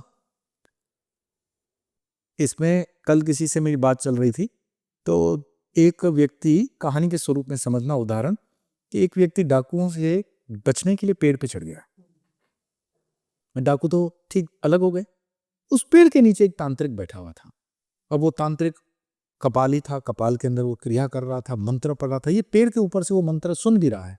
रात का एकांत, इतने में काली जागृत हो गई, और काली जागृत होकर के काली का शेर उस तांत्रिक को खा गया। ये सब देख रहा है कि क्या हो गया। अब ये तांत्रिक ऊपर, ये जो ऊपर बैठा हुआ था, ये नीचे उतरता है डर डर के कि अगर काली आती है मरना ठीक, वैसे भी तो जंगल में ही पड़ा हूं, तो इस मंत्र को देखते हैं क्या होता है। कोई दैविक प्रेरणा, देव और योग काम कर रहे हैं, समझना। और वो उसी मंत्र को सिर्फ 3 बार बोलते रहता है, और वापस से काली जागृत हो गई। काली जागृत हो गई और वरदस्त बोल गई, बेटा तुम्हारी तपस्या पूर्ण हो गई। वो बोले माँ मुझे ये समझ में नहीं आया कि इस आदमी ने सारी व्यवस्था की और आपका शेर आया और आपको आकर खा गया। मैं उतरा और 3 बार ही मंत्र किया, और आप बोलते हैं कि तुम्हारी तपस्या पूर्ण हो गई। बोले नहीं, पिछले जन्मों की तुम्हारी तपस्या बहुत थी, 3 मंत्र बोलना बाकी था, तुम्हारे 3 मंत्र पूरे किए। तो ये पौराणिक कहानियों में आती है चीजें। हम संन्यास लेते हैं तो गायत्री को विसर्जित कर देते हैं, तो ये भी सही रियल केस है। तो गायत्री की कर रहे हैं साधना नहीं हुई, तो उन्होंने परेशान होकर के बोल दिया कि अगर गायत्री सिद्ध नहीं होती है, क्योंकि उसमें पुरस्चरण करना पड़ता है, 24,000, 24 लाख, 24 करोड़, 24 अक्षरी मंत्र है जी। तो गायत्री को उन्होंने छोड़ करके सन्यास की विधि में बैठे विरजा होम। और विरजा होम की जो दीक्षा होती है रात में होती है हमारी, फिर नाम चेंज हो जाता है, मुंडन वगैरह हो जाता है, और गायत्री हम विसर्जित कर देंगे, और फिर हमें सन्यास की दीक्षा मिलती है। सन्यास का मंत्र मिलेगा गायत्री, गायत्री बदल जाएगा। तो ये गुरु ने उनको बोल दिया कि जो पुरानी मतलब तुम्हारी सांसारिक गायत्री है उसका अभी तक पूरा पाठ कर लो, कल से गायत्री बदल जाएगी मंत्र। तो उन्होंने कहा कि चलो कर दो।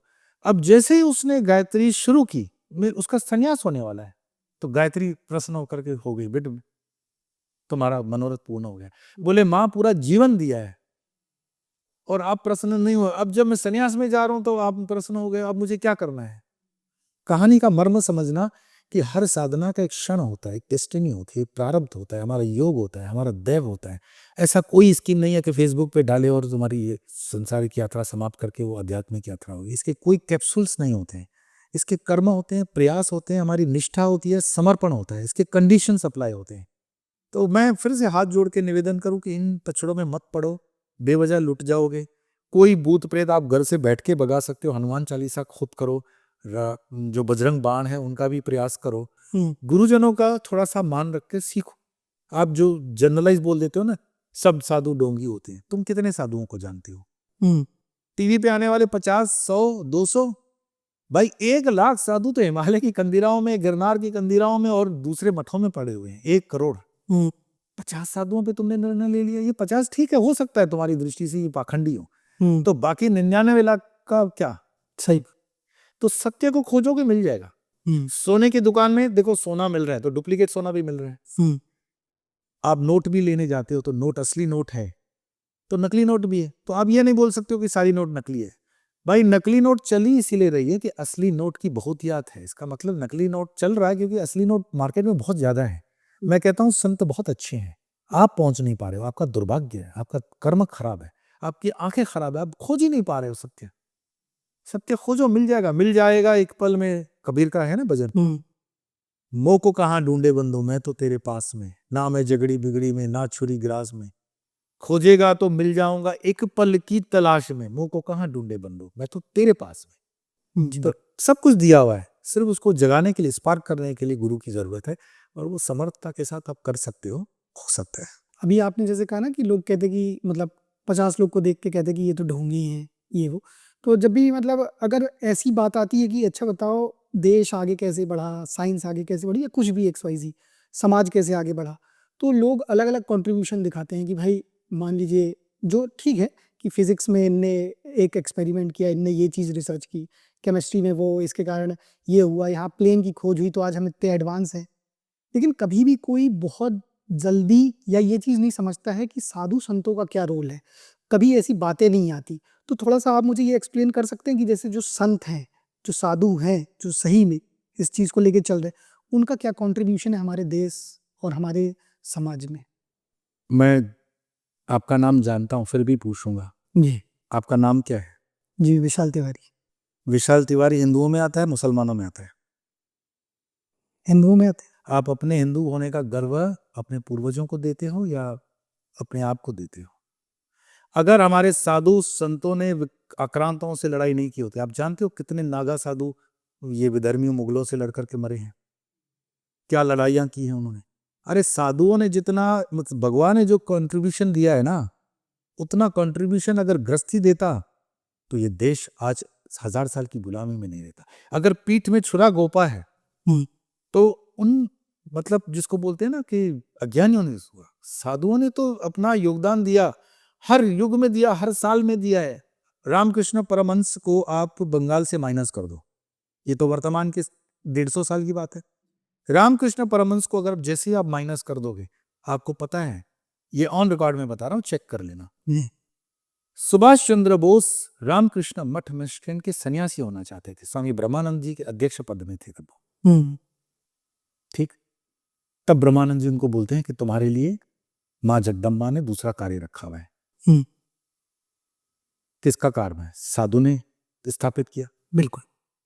आज आरएसएस हिंदुओं के हित की रक्षा करने की ऑर्गेनाइजेशन मानी जाती है। तो गुरु गोलवलकर जब पहुंचे इन्हीं विवेकानंद जी के गुरु भाई के पास, उन्होंने भी उनको बोला नहीं, मां ने तुम्हारे लिए देश का कार्य रखा हुआ है। तो ये एक किस्म के सन्यासी रहे गोलवलकर जी। मैं एक नहीं 50 आपको ये एग्जाम्पल दूं कि ये संतों की प्रेरणा, आज अब्दुल कलाम जो हमारे प्रेसिडेंट रहे, स्वामी शिवानंद जी की प्रेरणा से बचे और साइंटिस्ट बने, आत्महत्या करने गए थे नदी में, उनकी कहानी खोज करके देखो। अन्ना हजारे जीवित हैं, शरीर में हैं, आत्महत्या करने गए थे, उनके जीवन में एक छोटी सी पुस्तक 2.5 रुपए की, विवेकानंद के विचार, हावड़ा स्टेशन की उनकी वारदात है, उनके मुख से सुनी हुई ये बात है कि मैं आत्महत्या करने गया था, ट्रेन के लिए वेट कर रहा था, तब मैंने सोचा कि थोड़ा टाइम है तो हावड़ा स्टेशन पे रामकृष्ण मठ मिशन की पुस्तक मिलते हैं। उन्होंने एक वो ₹2.5 की पुस्तक ली, विवेकानंद के विचार, और वो जब पढ़ते हैं, उस पढ़ने के बाद उन्होंने कहा कि जो आत्महत्या करने के लिए अन्ना हजारे आया था वो मर गया। आज के लिए मैं समाज का काम करूंगा, देश का काम करूंगा। अन्ना हजारे ने क्या काम किया आपके सामने है। ऐसे एक नहीं, हजारों, मतलब आपकी पॉडकास्ट उसको 50 करनी पड़ेगी। तो भगवान ने और संतों ने इतना बड़ा योगदान दिया है। अगर तुलसीदास जी को माइनस कर दोगे तो अकबर से वो लड़ाइयों के अंदर प्रेरणा देने वाले वो मंत्र आपसे छूट जाएंगे। हनुमान चालीसा मिट जाएगी आपकी। हनुमान चालीसा ने कितने योद्धाओं को प्रेरित किया है। आज भी हमारा सैनिक जब फ्रंट पे लड़ता है तो क्या कहता है, हनुमान जी का ही तो मंत्र करता है। वो हनुमान जी की प्रेरणा तो तुलसीदास जी की। तो संत ना होते तो जल मरती है दुनिया। लेकिन क्या आज संत नहीं है, मुझसे पूछा जाता है, और मैं ओपन डायस से कहता हूं, भगवान कृष्ण के जमाने में जितना ऑक्सीजन का रेशो था और आज जितना रेशो है उसमें फर्क है क्या? राम जी के ऑक्सीजन वाले रेशो में और हमारे रेशो में फर्क है क्या? तो जितने संत राम जी के जमाने के थे, जितने कृष्ण के जमाने के थे, उतने आज भी हैं। आज भी व्यास हैं, आज भी सप्तऋषि हैं, आज भी सारे के सारे अवतार हैं। पर तुम्हारी आंखें, तुम्हारे कर्म कम पड़ रहे हैं। तुम आंखें खोल ही नहीं पा रहे, तुम पहचान ही नहीं पा रहे हो। हर बार थोड़ी आकर के कृष्ण जो है बांसुरी बजाएंगे। सही बात। यदा यदा हि धर्मस्य ग्लानिर्भवति भारत अभ्युत्थानम धर्मस्य तदात्मानं सृजाम्यहम्। लेकिन दूसरा एश्योरेंस भी तो समझ लो, परित्राणाय साधूनां विनाशाय च दुष्कृतां धर्म संस्थापनार्थाय संभवामि युगे युगे। देश काल के अनुसार मैं अपना स्वरूप बदल करके आऊंगा, और आऊंगा, ये मेरा वचन है, और धर्म की रक्षा के लिए मैं आऊंगा। तब कृष्ण तो आते रहते हैं, हम नहीं पहचान पाते। तो दुर्भाग्य किसका हुआ? मतलब कैनिबर हमारे अंदर होना चाहिए। बिल्कुल, आपकी आंखें होनी चाहिए, और पहचानने में आप गलती कर रहे हो, बाकी वो सब रेशो इंटैक्ट है। आज भी है इतने साधु संत, आपने जैसे हिमालय में भी कहा है, और हम लोगों ने जैसे सुना भी है, जैसे वहाँ पे एक शांग्रीला नाम की जगह है, या कुछ ऐसी डायमेंशंस भी हैं जो ऐसे नॉर्मल नहीं देखी जा सकती। तो क्या कुछ ऐसे साधु संत नहीं है जो हजारों साल से वहाँ पे बैठे हुए हैं? देखो, जिस चीज के लिए हम एक क्या बोलते हैं, बहुत बड़ा चित्रण कर देते हैं ना, जी। काल्पनिक चित्रण, तो ये हिंदी फिल्म की तरह बहुत रुपहले पर्दे पे सुहाना दिखता है कि अच्छा, वाओ, अच्छा शांग्रीला नाम का होगा, महाअवतार बाबा, है ना। मेरे एक एपिसोड के अंदर मैंने बोल दिया है, ये सच बात भी है, कि बाबा जी ने, महाअवतार बाबा जी की प्रेरणा से मैं तिब्बत गया, वहां रहा, वो अनुभव अलग। लेकिन बाबा जी ने इस समय धरती पर काम करने के लिए उनके 26 मैसेंजर्स को नियुक्त किया हुआ है। अच्छा जी। 26।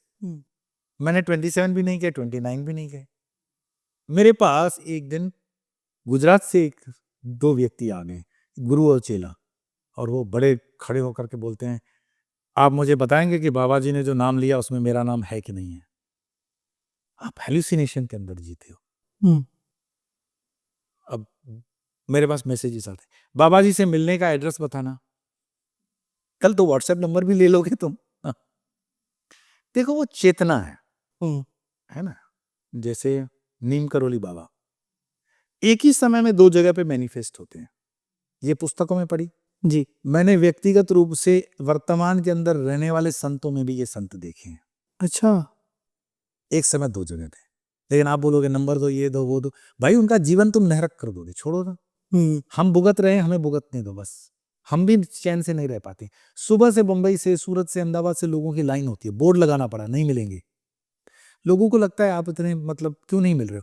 लेकिन आप सोचो, जो व्यक्ति इस दिन के अंदर 2 या 3 घंटे ही सो पा रहा है, 3:30 बजे से उठने से हमारी दिनचर्या प्रारंभ होती है। अगर इस तरह व्यक्ति, और आप मिलते किस लिए हो? बेटी की शादी होगी, नौकरी होगी, खाना होगा, पीना होगा, घर कभी बनेगा।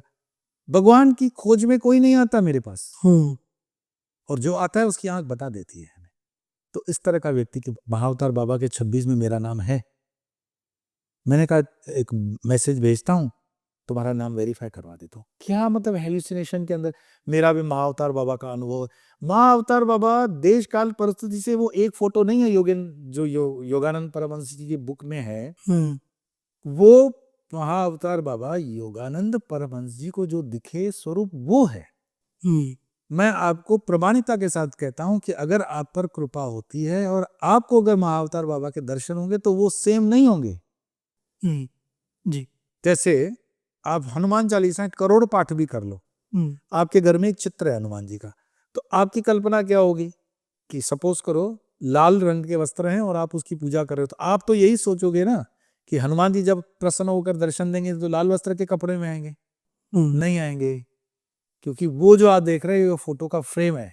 हनुमान जी की चेतना लाल वस्त्र में आए जरूरी नहीं, नहीं भी आए जरूरी नहीं। तो जो निजी अनुभव होते हैं वो हमेशा अलग होते हैं। प्लस महाअवतार बाबा के जितने भी अनुभव हैं व्यक्तियों से जिनसे मैं मिला हूँ, मिलता रहता हूँ, मैं जानता हूँ उनको, हर एक का अपना अपना है और दे एग्री विथ मी। अब योगानंद परमहंस जी के समय में मीडिया या इस तरह का नहीं था। योगानंद परमहंस जी मतलब मैं बोल सकता हूँ अग्रम पंक्ति के पहले वो संत हैं जिन्होंने महाअवतार बाबा जी को विदेशों में लाया। ये महाअवतार बाबा जी मीडिया में ज्यादा छाने लगे बिकॉज ऑफ वेस्टर्न मीडिया। और हिंदुस्तान की प्रजा तो मतलब क्या होता है, भावुक है ना, तो वो तो सोचती है कि महाअवतार बाबा मिल जाएंगे तो बहुत हमारे काम हो जाएंगे, ईएमआई चुक जाएगी, बैंक का लोन हट जाएगा, कर्जे के घर छूट जाएंगे, बेटियों की शादी। तुम्हारा धर्म ये सब छोटे काम करने के लिए है क्या? ये धर्म नहीं है, ये तुम्हारे कर्म है जो तुम्हें नल रहे हैं। इसको सीधा सीधा कर दो, कर्म ठीक कर दो। तो इससे अच्छा हिंदुओं को ये समझना पड़ेगा कि धर्म का आपके लिए जो महत्व होना चाहिए वो अलौकिक होना चाहिए, लौकिक नहीं। लौकिक कार्यों के लिए लौकिक एजेंसियां हैं। भाई चावल कम पड़ रहे हैं तो भगवान से क्यों मांगते हो? मोदी जी की जो स्कीम चल रही है जाके लाइन में ले आओ। पानी के लिए नल दिए हुए हैं फ्री में, वहां से पानी भर लो। भगवान से मांगोगे क्या? तो अलौकिक शक्ति का आह्वान करते हो तो अलौकिक पदार्थ ही मांगो, लौकिक क्यों मांगते हो? मुझे बड़ा अच्छा लगा कि धर्मी एक मुझे मिला और वो अपनी प्रेयर में था और वो गलत मतलब समय से गुजर रहा था, बहुत स्ट्रगलिंग समय था। तो मैंने उससे पूछा कि तुम प्रेयर करते हो, इतनी तुम्हारी संकट है, तो तुम भगवान को बोलते हो कि नहीं बोलते हो कि इससे दूर कर ले? तो बोले ये संकट भगवान के दिए हुए नहीं है, ये मेरे खड़े किए हुए हैं। तो मैंने बोला फिर प्रेयर क्यों करते हो 5 बार?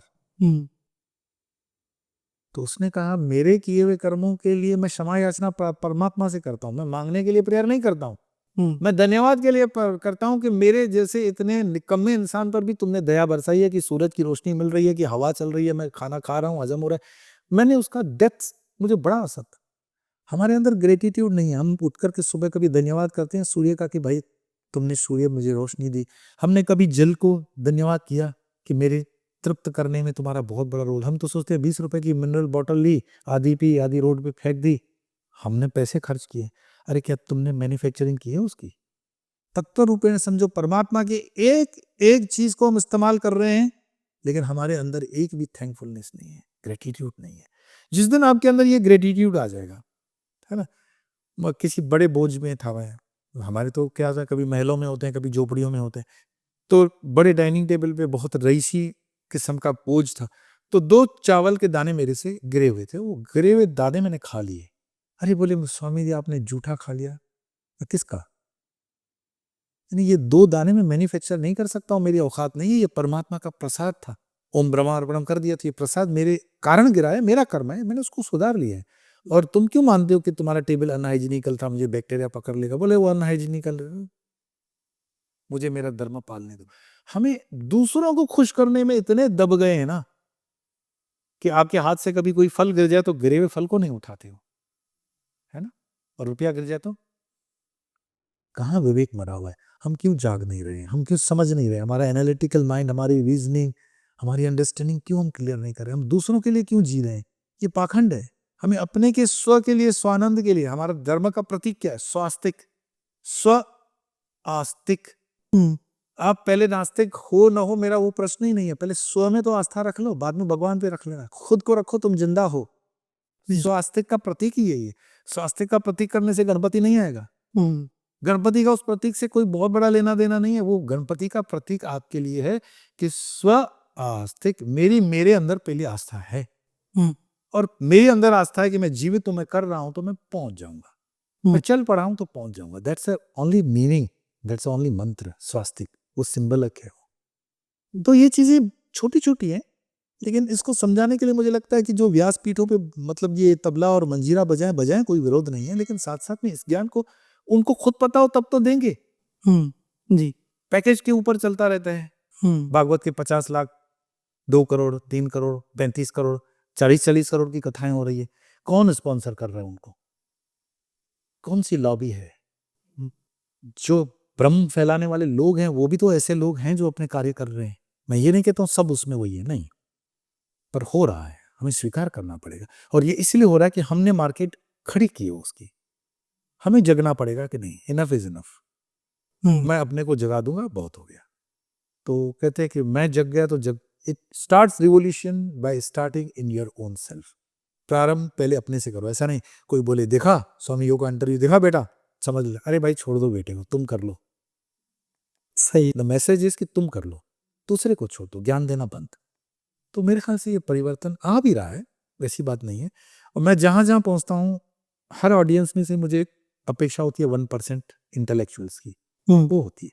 मुझे बहुत अच्छे अच्छे लोगों से भी संपर्क होता है और बहुत खुशी होती है कि जागृत जनता मिलती है मुझे और हो रही है, और मेरे अंतिम क्षणों तक ये प्रयास रहेंगे। मैं एक, जिसको कहते हैं ना, क्रांतिकारी के नाम से जाना जाता हूँ, भगवा क्रांतिकारी, मैं उस शब्द से बड़ा प्रसन्न हूँ। मुझे रहना है, मैं उसी के अनुरूप कार्य करूंगा। मेरे गुरु का भी आदेश है, मेरे राष्ट्र की आवश्यकता है, मेरे सनातन की भी वही आवश्यकता है। We want some ethical and correct and right change. Conceptual clarity होनी चाहिए। मैं कंसेप्चुअल क्लैरिटी को स्टेब्लिश करने के लिए पूरे प्रयास कर रहा हूँ। और ये ज़रूरी भी है स्वामी जी, क्योंकि आजकल जो यंगस्टर्स हैं, यूथ है, वो यही चाहता है कि कंसेप्ट क्लियर करिए, सिर्फ अंधविश्वास वाली बातें ना हो। अंधविश्वास फैलाना नहीं है। जी जी जी। अच्छा स्वामी जी, आपके अक्सर स्पिरिचुअलिटी से जुड़े ट्रेवल्स अलग अलग कंट्रीज में होते रहते हैं, तो आपने हर जगह के कल्चर, संस्कृति सब देखी है, और आपने समझा भी है लोगों को, वहाँ के लोग भी आपसे जुड़े हुए हैं। तो मुझे ये बताइए कि मैं आपसे पूछना चाहता हूँ, क्योंकि मुझे लगता है आप शायद इसका जवाब मुझे दे दें, कि मेरी जिज्ञासा है जानने में ये कि भारत में गंगा, यमुना, सरस्वती, उज्जैन, काशी, ये सब कुछ है, बाहर इतना सब कुछ क्यों नहीं? सिर्फ भारत में ही क्यों? हिमालय भारत में, ये सब चीज़ें क्यों? मैं आपकी जिज्ञासा को ध्यान से सुन रहा था। जी। उसमें आपने एक शब्द का प्रयोग किया कि शायद, मतलब अभी भी मैं क्वालिफाई कर तो नहीं नहीं, पाया। नहीं, नहीं, नहीं, नहीं, वो उसके लिए मैं क्षमा चाहता हूँ, अब धोखे से निकला वो वर्ड, मैं बताएँ आपको मुझे। हाँ, कहता हूँ, जी। इसका उत्तर आपको वही देगा जो चरेवेती चरेवेती चला है। ठीक है, हम अपने गुरु आश्रम में बैठे हुए थे, आपके ही प्रश्न का उत्तर दे रहा हूं, और उसमें दूसरे संत भी थे, और उसमें एक वयोवृद्ध भी संत था, जिसका खान पान में बड़ा इंटरेस्ट रहता है, रोटी शोटी में, लिफाफे में, प्रणामी में। सब संत एक जैसे नहीं होते। जी। तो गुरुदेव ने मुझे कहा कि भारत के विकास के ऊपर बात चल रही थी, कोरोना काल था, तो बाहर की जनता कम थी, हम आपस में चर्चा कर रहे थे। तो मैंने कहा कि Swami ji, with all due respect, हम, भारत गुरु स्थान पर है, भारत श्रेष्ठ है, ये बात सत्य है, परंतु दुनिया के अंदर दूसरी संस्कृतियां भी हैं जिनको देखना चाहिए, और उनका भी उतना ग्रोथ है। और वो तो भड़क गए, अरे नहीं नहीं नहीं, भारत ही श्रेष्ठ होता है, दूसरा कोई श्रेष्ठ। मैंने कहा भाई, तुम कुएं के मेंढक हो, तुम्हारे भगवा को प्रणाम करता हूं, लेकिन तुम्हारा नॉलेज बिल्कुल दो कौड़ी का। तुमने क्या देखा है? तुमने कोई अपने नजदीक का नेपाल तक नहीं देखा? हाँ? तुमने सार्क के देशों को देखा है, यूरोप देखा है, अमेरिका देखा है? इस इंसान ने देखा है, मैंने परखा है, इंसान से रहा हूं। तो अगर इजिप्ट की सभ्यता देखोगे, इराक की सभ्यता देखोगे, माया की सभ्यता देखोगे, ब्राजील की सभ्यता देखोगे, इनकी सभ्यताएं हैं, पर मुझे मेरी सभ्यता पे गर्व है, उसका साइंटिफिक कारण देता हूं। जैसे आप बताओ, आपके घर के अंदर 3 बेडरूम, हॉल, किचन, लाइब्रेरी ऐसा होता है, तो उसमें एक मंदिर भी छोटा बना लेते हो आप। ठीक है, मैं बड़ा आपको समझाने के लिए पूछ रहा हूं। आपके घर के अंदर जो आपने मंदिर का स्थान किया है, उसमें पूजा करते हो, तो वो पूजा आप उसी मकान की भूमि में, उसी गवर्नमेंट की टैक्स पिए हुए पेपर्स में, बैठी हुई जगह में, टॉयलेट में क्यों नहीं करते हो? भगवान तो सब जगह है। इसी तरह पृथ्वी ये पूरा घर है, और ये हमारा ही घर है, हमारे ही सारे बेडरूम्स है, हमारे ही सारे हॉल हैं, किचन है, ये है। लेकिन भगवान का जो हृदय का स्थान है, वो आर्यवृत्त है, ये भूमि है, ये सनातन भूमि है। अब आप इसमें ये बहस नहीं कर सकते हो, तो उसका मतलब वहां पर नहीं है। भाई, आप जब बोल रहे हो कि पूजा घर में ही पूजा होती है, तो आप अपने घर से सहमत हो रहे हो, परमात्मा के घर से सहमत नहीं हो रहे हो।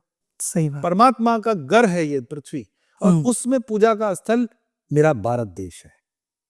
और हमारा सौभाग्य है कि हम इस देश में लौट रहे हैं, इस मट्टी में। ये रज जो है ना, बड़ी पवित्र है। विवेकानंद कहते हैं जी। कि विवेकानंद को जब पूछा गया था कि आपको कौन सी नदी पसंद है, तो उन्होंने कहा टेम्स।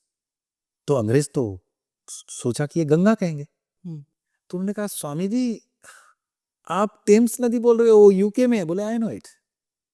तो बोले why Thames, why not Ganga? बोले गंगा नदी नहीं है, गंगा मेरी माँ है। वाह, कितना गर्व है सनातन पर। हमें ये गर्व अपने युवाओं में देना होगा, समझाना होगा उन्हें कि ये देश की नदियां ऑर्डिनरी नदियां नहीं है कि तुम थूकोगे और मूतोगे उसमें। सही। आप जाते हो यात्राओं करने के लिए, रील बनाने के लिए, कोई ना नहीं है, बट कचरा करती हो, ये अनाप शनाप अंट शंट कपड़ों को देखो, यहाँ फटा है, यहाँ फटा, ये तुम्हारी संस्कृति है क्या? इतनी गुर्बत लेकर घूमती हो, ये अपशगुन है अपने शरीरों पर फटे हुए कपड़े पहनना, इससे नेगेटिविटी आती है। कोई उनके घर में इनको समझाने वाला नहीं है। और वो जो 2, 4, 5 लाख में वो नचनिया लोग हैं बॉलीवुड के, वो अगर फटा हुआ पहने तो तुम फटे हुए पहनोगे तो उसमें बड़े आदमी बन जाते हो। मुझे बताओ ये ट्रेंड कब से स्टार्ट हो गया? जैसे मैं आपके प्रश्न पे ही रहूं जी। कि भारत देश के अंदर, अब जैसे मानो कि महाराष्ट्र के अंदर हमारा आपूस आम होता है, उत्तर प्रदेश का अपना एक आम होता है, दशहरी वगैरह है। मैं खुद यूएस के उस लैब में रहा, पूछ रहा था कि वो महाराष्ट्र से वो लाए अल्फांसो आम का बीज और उन्होंने उगाए, तो उन्होंने कहा कि everything is same, the shape and the colour, but the taste is not same. उसका स्वाद सेम नहीं है। मैंने कहा क्यों? अमेरिका इतना तरक्की याफ्ता देश है, क्यों नहीं? तो बोले वो जो हवा है, वो जो सूर्य की किरणें हैं, वो जो ह्यूमिडिटी है, वो जो सारे समीकरण हैं, वो अमेरिका नहीं दे सकता है। आपका उत्तर उससे मैं जोड़ के दे रहा हूं कि परमात्मा को अवतार लेने के लिए भारत भूमि में जो समीकरण मिलते हैं दूसरे देशों में नहीं मिलेंगे। और आप देख लो जीसस भारत से कितने किलोमीटर दूर है? वो भारत उपमहाद्वीप में है। आपको पता है जीसस की समाधि भारत के कश्मीर में है। हालांकि विवादास्पद ये चीज है, पर मैं जानता हूं ये सत्य है। जी। जीसस उसके बाद कश्मीर में है, वहां पर उनकी समाधि है। अच्छा, इस्लाम का उदय होता है भारत से कितनी दूर है?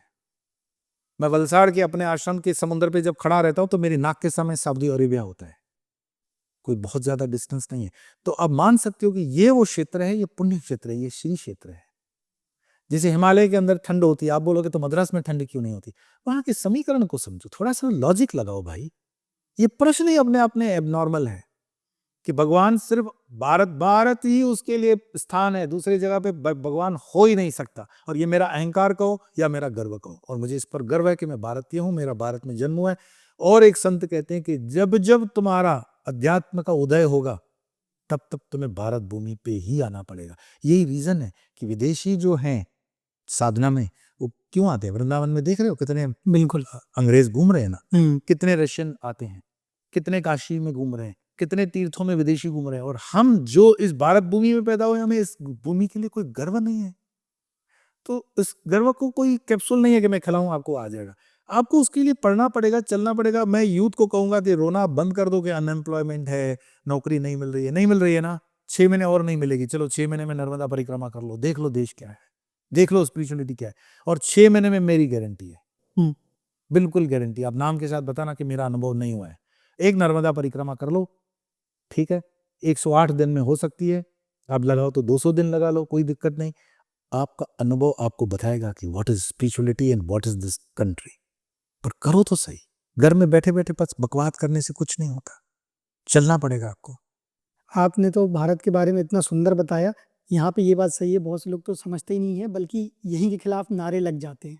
हाँ, मतलब कि भारत दे रहे तो वो करेंगे है? तो खड़े हो। और वो लोग आज संसद में भी हाँ। कुछ लोग पहुंच भी गए। जी ये दुर्भाग्य है इस देश का। जी। जबकि ये तो आपने सही कहा कि ये तो गर्व और सौभाग्य की बात है कि यहाँ जन्म हुआ, सबसे बड़ी पर चीज। ऐसा है ना कि देव देवताओं के जमाने में मैं जब आ रहा था जी तो उस पौराणिक के सप्तशती में भी देखो कि उस जमाने में मधु और कैटभ, जी। म और क हम्म। राक्षस निकलते हैं। आज भी म और क राक्षस हैं। तो समझना पड़ेगा ये राक्षस रहने वाले थे, रहने वाले हैं और हमेशा रहेंगे। म और क रहेगा। जी। अच्छा स्वामी जी, एक चीज है आज की डेट में, लेकिन भारत जैसी भूमि में वृद्धाश्रम पिछले 50 साल में क्यों बढ़ गए? ऐसा क्या कारण हुआ है? पहले तो लोग यहाँ पे माता पिता को भगवान की तरह पूछते थे, आज भी मानते हैं लोग, लेकिन फिर भी बहुत सी केसेस सामने आते हैं तो बहुत दुख होता देख के। जो भारत की परंपरा है, मैंने स्टार्टिंग में आप अपने परिचय में बताया था, ब्रह्मचार्य, गृहस्थ, वानप्रस्थ और संन्यास्त, ये 4 आश्रम की व्यवस्था ऋषियों ने दी। और हम अपने एज को मान के चले 80 साल का हमारा आयु है सपोज, वैसे 100 होना चाहिए पर मान लो 80 है, तो 80 में को 4 से डिवाइड करके 4 कंपोनेंट कर दिए, तो ब्रह्मचर्य मीन्स स्टूडेंट लाइफ 1 to 20, गृहस्थ मीन्स 20 to 40, शादी कर ली 20 साल रहे।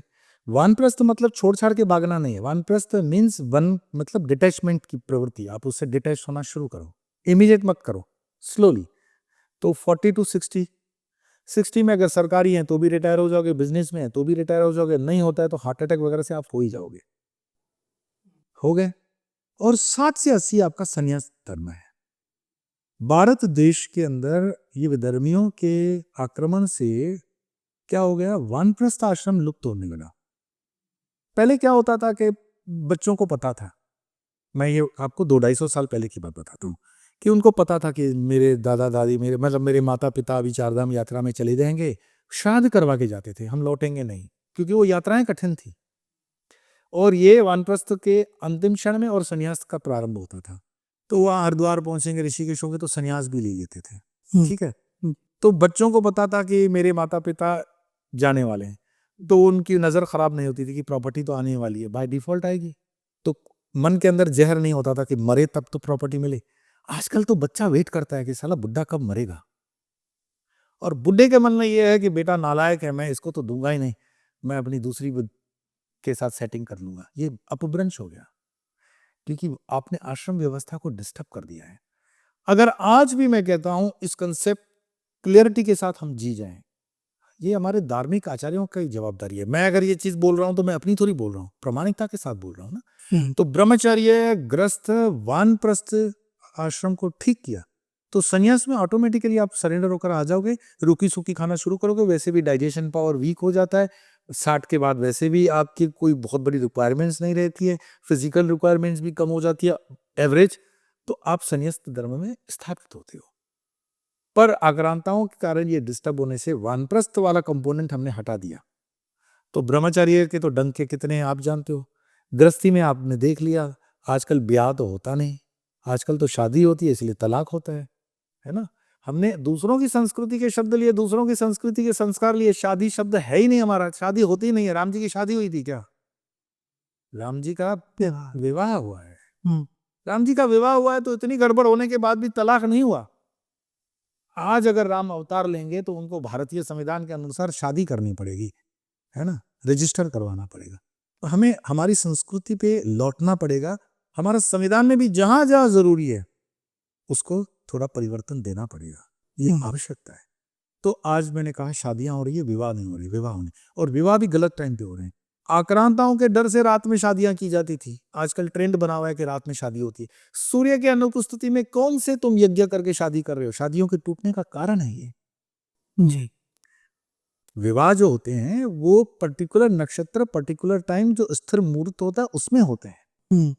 मैं अनेकों कपल से मिलता हूं कि स्वामी जी इतना सब है, मतलब संतति नहीं हो रही है, दोनों कारपोरेट में काम कर रहे हैं। मैं पहला ही प्रश्न पूछता हूँ कि भगवान वगैरह को तो मानते? हाँ भगवान का है ना, मतलब सुबह अगरबत्ती दिया तो करके ही निकलता हूँ। अच्छा कितनी देर? 2-3 मिनट, ठीक है। तो शादी? बोले लव मैरिज थी। तो जन्म कुंडली वगैरह में मानते हो? हाँ मतलब मम्मी पापा ने दिखाई थी। मैंने कहा उसमें एक शब्द आया था नाड़ी दोष था क्या? बोले हाँ हाँ था सही। भाई हमारे ऋषियों का शास्त्र है वो, नाड़ी दोष का मतलब ही आपकी संतति में प्रॉब्लम बता रहा है, नहीं होगी ऐसा नहीं, इसका इलाज कर देना। आपको कोई दोष बता रहा है, डरा नहीं रहा है वो आपको। आपका शनि से आपको कोई डराने के लिए के पैसे लेता है तो आपकी गलती है। शनि आपका कमजोर दिखा रहा है, कोई बात नहीं, तो उसको सबल बनाने का प्रयास करो। राहु आपके पीछे दशा कर रहा है तो वो आपको सिर्फ वार्निंग दे रहा है कि सावधान हो जाओ, मैं आ रहा हूं। शनि की दयाएं हैं, वो आपको सावधान कर रहा है कि बी केयरफुल। 2.5 साल तक कर्फ्यू लगेगा, तो अब कर्फ्यू लगेगा तो आप दुकान में से पहले किराने का सामान ले आओगे, दाल चावल घर में भर दोगे। अब ये नहीं बोलोगे कि शनि ने कर्फ्यू लगा दिया, मैं बाहर नहीं निकल सकता। आपको वो सावधान कर तो रहा है। हमारा धर्म बड़ा प्रामाणिक है, सनातन धर्म साइंटिफिक है। सनातन धर्म मतलब एक मनुष्यता, मतलब जिसको कहेंगे ना ग्रेटेस्ट एवर। बाकी कोई धर्म नहीं है इस पृथ्वी पर, बाकी सब दर्शन है। धर्म मात्र एक है, वो सनातन है। सनातन था, सनातन है और सनातन ही रहेगा, और ये प्रामाणिकता के साथ मैं कहता हूं जी। आपका एक वीडियो मैंने देखा था, आपने फेक बाबास की बात की थी। तो मुझे थोड़ा सा ये समझाएंगे कि कौन है ये फेक बाबाज और कैसे पहचाने और बचा कैसे जाए, और फेक और ओरिजिनल के बीच की जो बॉर्डर है वो क्या है?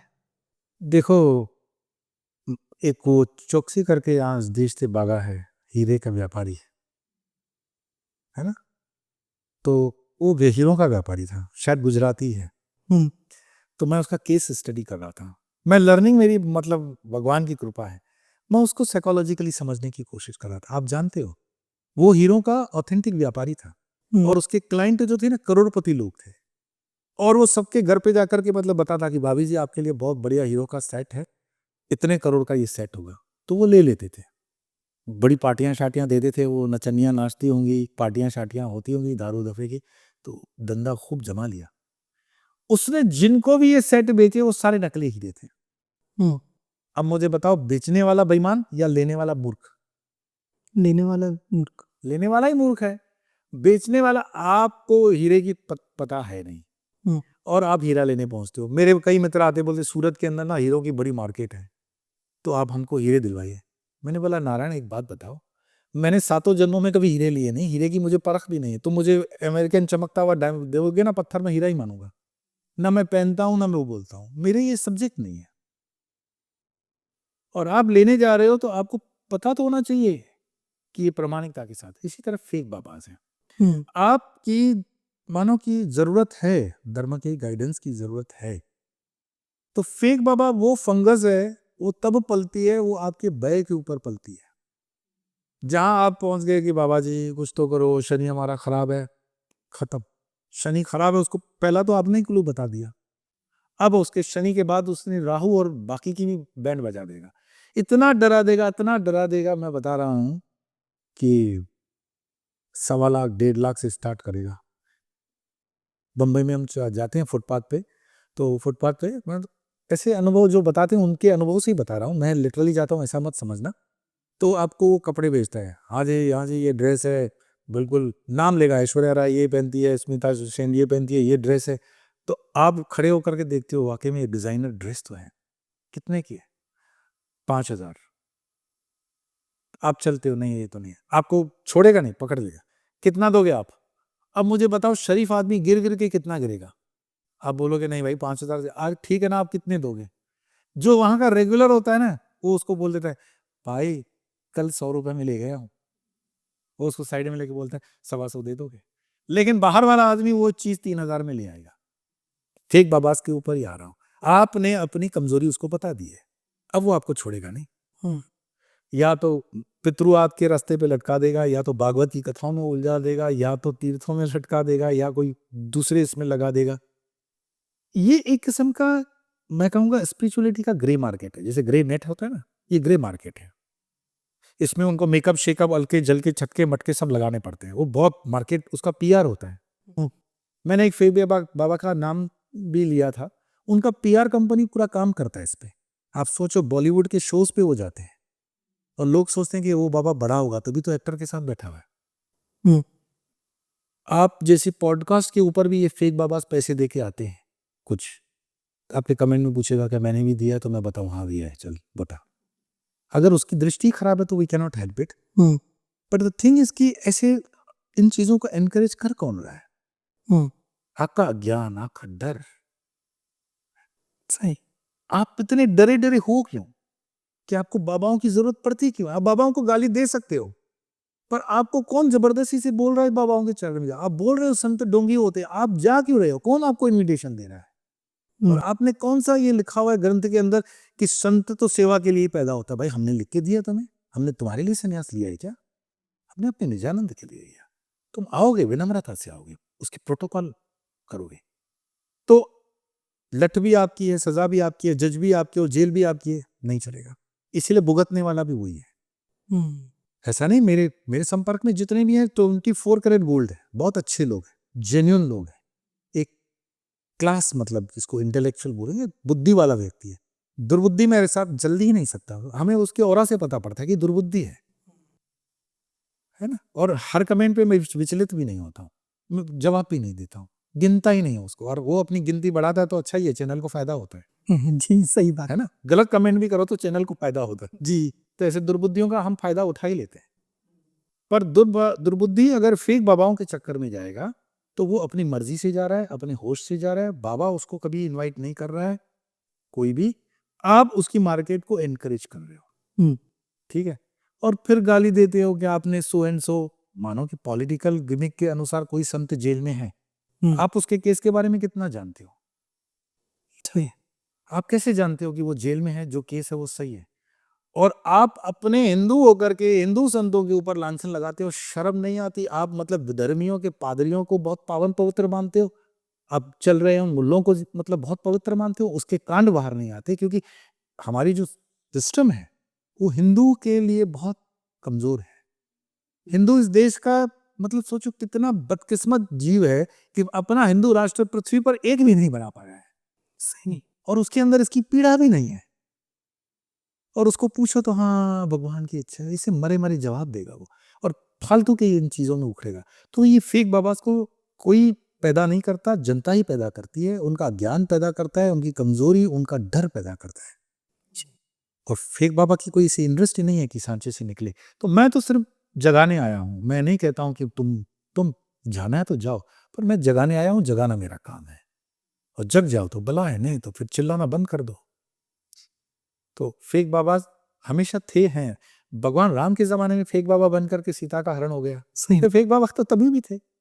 और वैसे भी सत्य की आड़ में ही लोग फायदा उठाते हैं, तो इसका मतलब ये नहीं कि सत्य गलत है। मैंने कहा ना, असली नोट है तब तो नकली नोट चल रही है, जी, बिल्कुल। और असली नोट बहुतियात में है, इसलिए नकली नोट भी मिक्स हो रही है।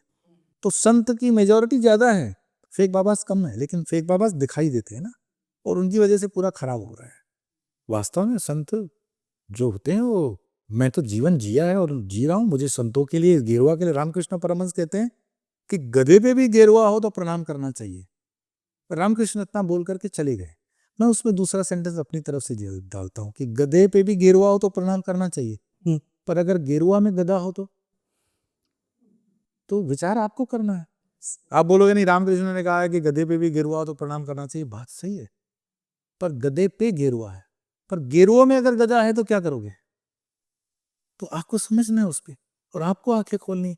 आपको तो कोई ज्ञान वाला पुरुष कोई भी पसंद नहीं आएगा, जो आपको जगाता है वो पसंद नहीं आएगा। किसको पसंद है नींद से जगना? किसी को पसंद होता है? नहीं आता है। तो हम लोग भी फिर अपनी मौज में रह जाते हैं।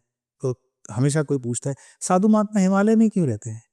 अरे भाई, तुमसे डिस्कनेक्टेड रहना चाहते हैं, तुम्हारी इस गंध से हम लोग अलग रहना चाहते हैं, जहाँ ना नेटवर्क हो ना बिजली हो, हमें कोई लेना देना नहीं। पर प्रारब्ध के अनुसार या गुरुओं के आदेश के अनुसार जितना कर्म करना होता है उतना करते हैं, और फिर अपनी यात्रा में चले जाते हैं। तो साधु तो चलता वाला और जल तो बहता चला। स्वामी जी, एक लास्ट चीज़ आपसे कहना चाहूँगा। आपसे तो बहुत कुछ आज जानने सीखने को मिला, मतलब अमेजिंग था। लेकिन एक मैसेज जो आप हम सब यंगस्टर्स को, समाज को देना चाहें, कुछ दीजिए अच्छा सा। देखो भाई, मैं राष्ट्रवादी व्यक्ति हूँ। इस राष्ट्र के लिए मेरा 7 साल का जेल में रहने का योगदान है। कोई कहता है ना, तुमने अपने राष्ट्र के लिए क्या किया? तो भगवा क्रांति में 7 साल जेल में रह चुका हूँ, और बाजत बरी बाद में कोर्ट ने कर लिया, लेकिन 7 साल मैंने, वो अलग बात है कि मेरी साधना में निकली, पर मैं अंदर रह चुका। राष्ट्र के लिए रहा, अपने हिंदुत्व के लिए रहा, और मैं उससे पीछे न हटा न हटूंगा। और आज भी इस चोले के अंदर रहते हुए भी मैं कह रहा हूं कि आप तो मतलब इसमें काफी ज्ञानी हैं, कि आने वाले 1000 दिन थोड़े चैलेंजिंग है, संघर्ष की है, और वो व्यक्ति पे भी है, परिवार पे भी है, समाज पे भी है, राष्ट्र पे भी है, पृथ्वी पे भी है। आप अपनी अपनी कैपेसिटी के अनुसार जो योगदान देना चाहो, खुद के लिए व्यक्तिगत करना चाहो, परिवार के लिए करना चाहो, पड़ोस के लिए करना चाहो, गली के लिए करना चाहो, राज्य के लिए करना चाहो, देश के लिए या विश्व के लिए, तो हमने जो श्री त्रिपुर भैरव शक्तिपीठ का स्थापना किया और 26 जनवरी को वो राष्ट्र को समर्पित कर देंगे, तो उसमें शाम 8 से 8:30 आप जहां पे भी हैं, जिस भी स्थान पे है, भारतीय समय 8 से 8:30 साधना में लग जाओ। कुछ भी नहीं है तो भैरव नाम है आपके पास, ओम भैरवाय नमः, कुछ नहीं तो हनुमान चालीसा, कुछ नहीं तो कुछ भी मंत्र, उस साधना को राष्ट्र को समर्पित करो, सनातन को समर्पित करो। इतना योगदान 1000 दिन के लिए दो, सिर्फ 1000 दिन। 2027 में भारत की स्वर्णिम यात्रा प्रारंभ होने वाली है। अच्छा। हाँ, बहुत बड़ा परिवर्तन। लेकिन ये 3 सालों के अंदर आप बहुत सी हलचल देखोगे, कहीं धरती हिलेगी, कहीं सुनामी आएगी, तूफान आएंगे, बीमारियां आएंगी। ये जितना भी मैं महात्माओं से मिलता हूँ, हम अपना प्रयास कर रहे हैं कि तपोबल से जितना कम कर सके। हम डेस्टिनी बदल नहीं सकते हैं, लेकिन हम स्टेरॉइड दे सकते हैं। तो लगे हुए हैं अपने अपने काम में, सब लगे हुए हैं। गृहस्थियों को मैं कहूँगा, आप अपने अपने क्षेत्र में रह करके इसमें जुड़ जाएं और इस साधना को, मुझे बड़ा खुशी हुआ, मैं पिछले 1.5 महीने से इसका प्रचार कर रहा हूँ और आप मानोगे नहीं, 1-1.5 करोड़ मेरे पास समर्थन के मतलब आए हैं मैसेजेस कि हम करेंगे। अभी तो होने में टाइम है, 24 जनवरी। तो अगर जितनी संख्या ये बढ़ेगी ना, उसका सीक्रेट साइंटिफिक बताता हूँ, वो उस प्रार्थना की जो ऑरा बनती है, एनर्जी बनती है, वो घनत्व में बनती है, थिकनेस ऑफ द एनर्जी। और वो आधे घंटे की जो एनर्जी होती है, वो पूरी नेगेटिव एनर्जी को वाइप आउट करती है। तो उसमें व्यक्तिगत फायदा तो होता है, पर पूरे राष्ट्र के लिए हम कर रहे हैं, मानवता के लिए कर रहे हैं, पूरे ब्रह्मांड के लिए कर रहे हैं। तो ये एक साइंटिफिक एक्सपेरिमेंट भी हो जाएगा कि इतना सब हुआ। मैंने कई चीज़ों का प्रामाणिकता के साथ कहा है कि साधना से और इस तप से या इस यज्ञ से या इस अनुष्ठान से ये फर्क होता है, बीमारियां तक कटी गई है ना।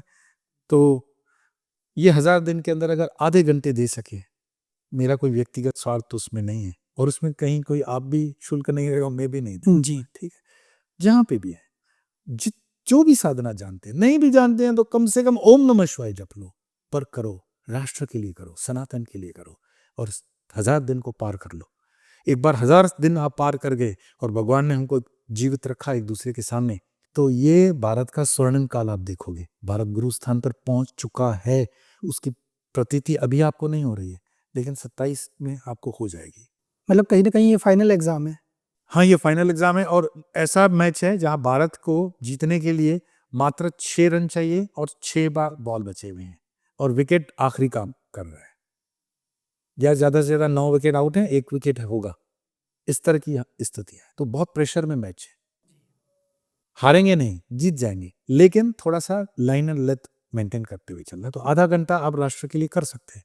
तो आपके माध्यम से आपके चैनल वालों को भी मैं, जो व्यूअर्स हैं, उनको निवेदन ही कर सकता हूँ कि जुड़ जाओ उस मुहिम में। ये सनातन की मुहिम है, राष्ट्र की मुहिम है, हमारे धर्म की मुहिम है। तो बिल्कुल पहुंच जाएंगे।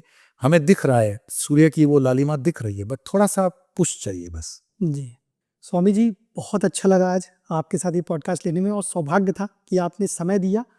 मुझे, हमारे व्यूअर्स को बहुत कुछ सीखने जानने को मिला होगा, और यही रिक्वेस्ट करूंगा आपसे कि संभव हो सके तो इन फ्यूचर भी आप ये मौका दीजिएगा ऐसा पॉडकास्ट का। और धन्यवाद, आप यहाँ पे आए।